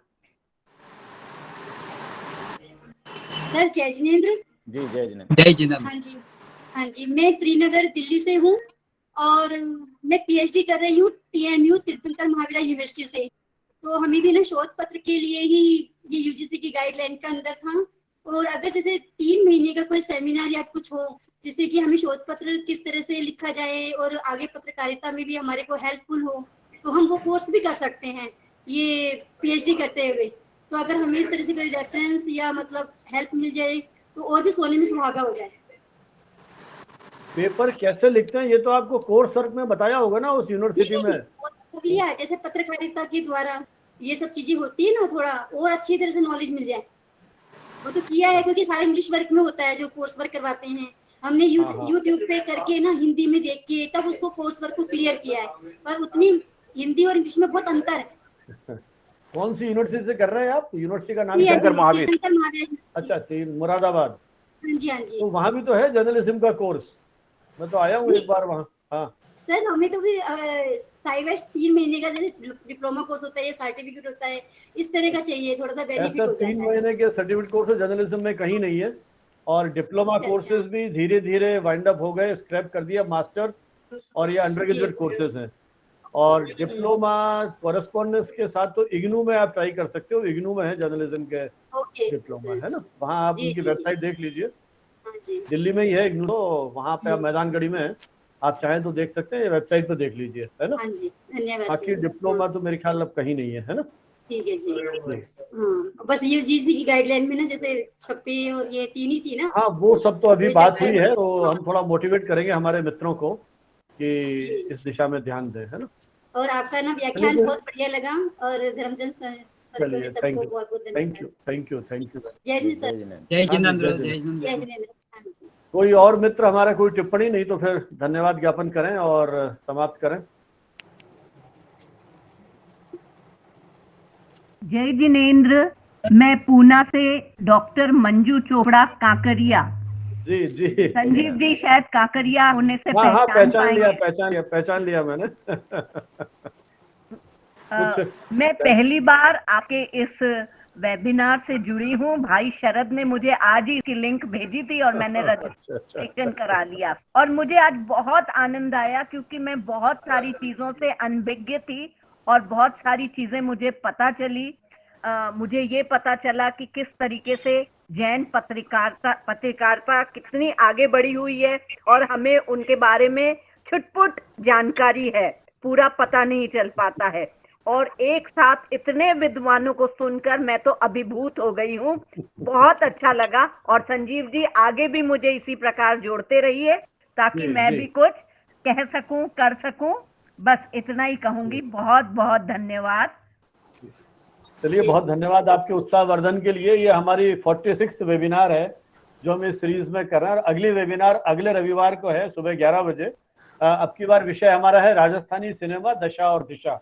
बॉलीवुड और हॉलीवुड की तो बहुत बातें हुई है, लेकिन राजस्थानी भाषा का जो सिनेमा है, और उसमें 2 राजस्थानी फिल्म मेकर गजेंद्र श्रोत्री जी और शिव गुजर, वो हमारे साथ में होंगे, और एक प्रोफेसर राकेश गोस्वामी मेरे ही विद्यार्थी हैं जिनका पीएचडी राजस्थानी सिनेमा पर है, वो हैं इसमें।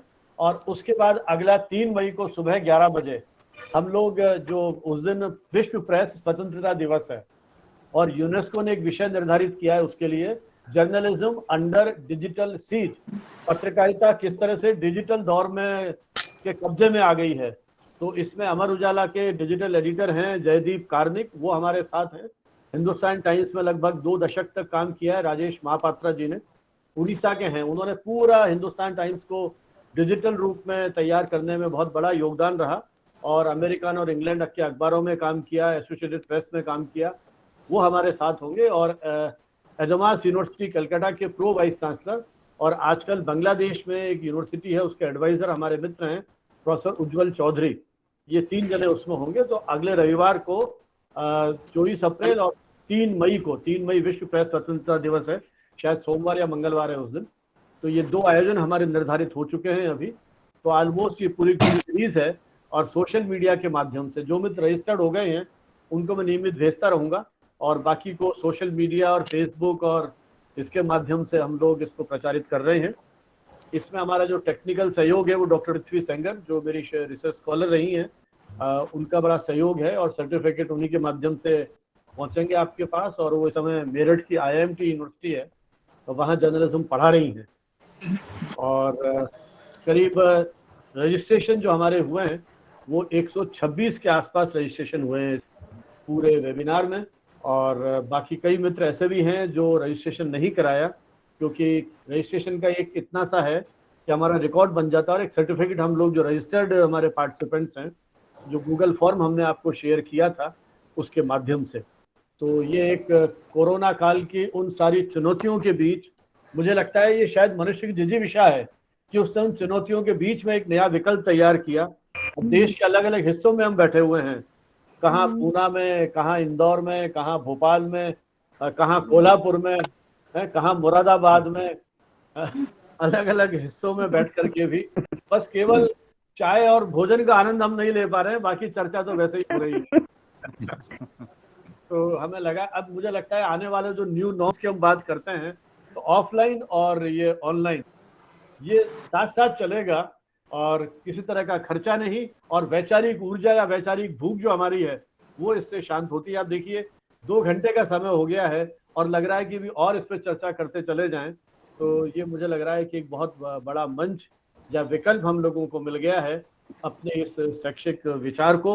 और जो हम फिजिकल कॉन्फ्रेंस करते हैं उसमें भी 10, 20, 50 लोग होते हैं, जो वहां चर्चा की वहीं तक रह गई, लेकिन यूट्यूब पे रिकॉर्ड करके जब जिसकी इच्छा हो। मैं आज सुबह अभी धर्मचंद जी से बात कर रहा था, जब मैंने गूगल किया और जैन पत्रकारिता का इतिहास डाला, मुझे कुछ नहीं मिला, एक आर्टिकल मेरा 94 का मुझे मिला।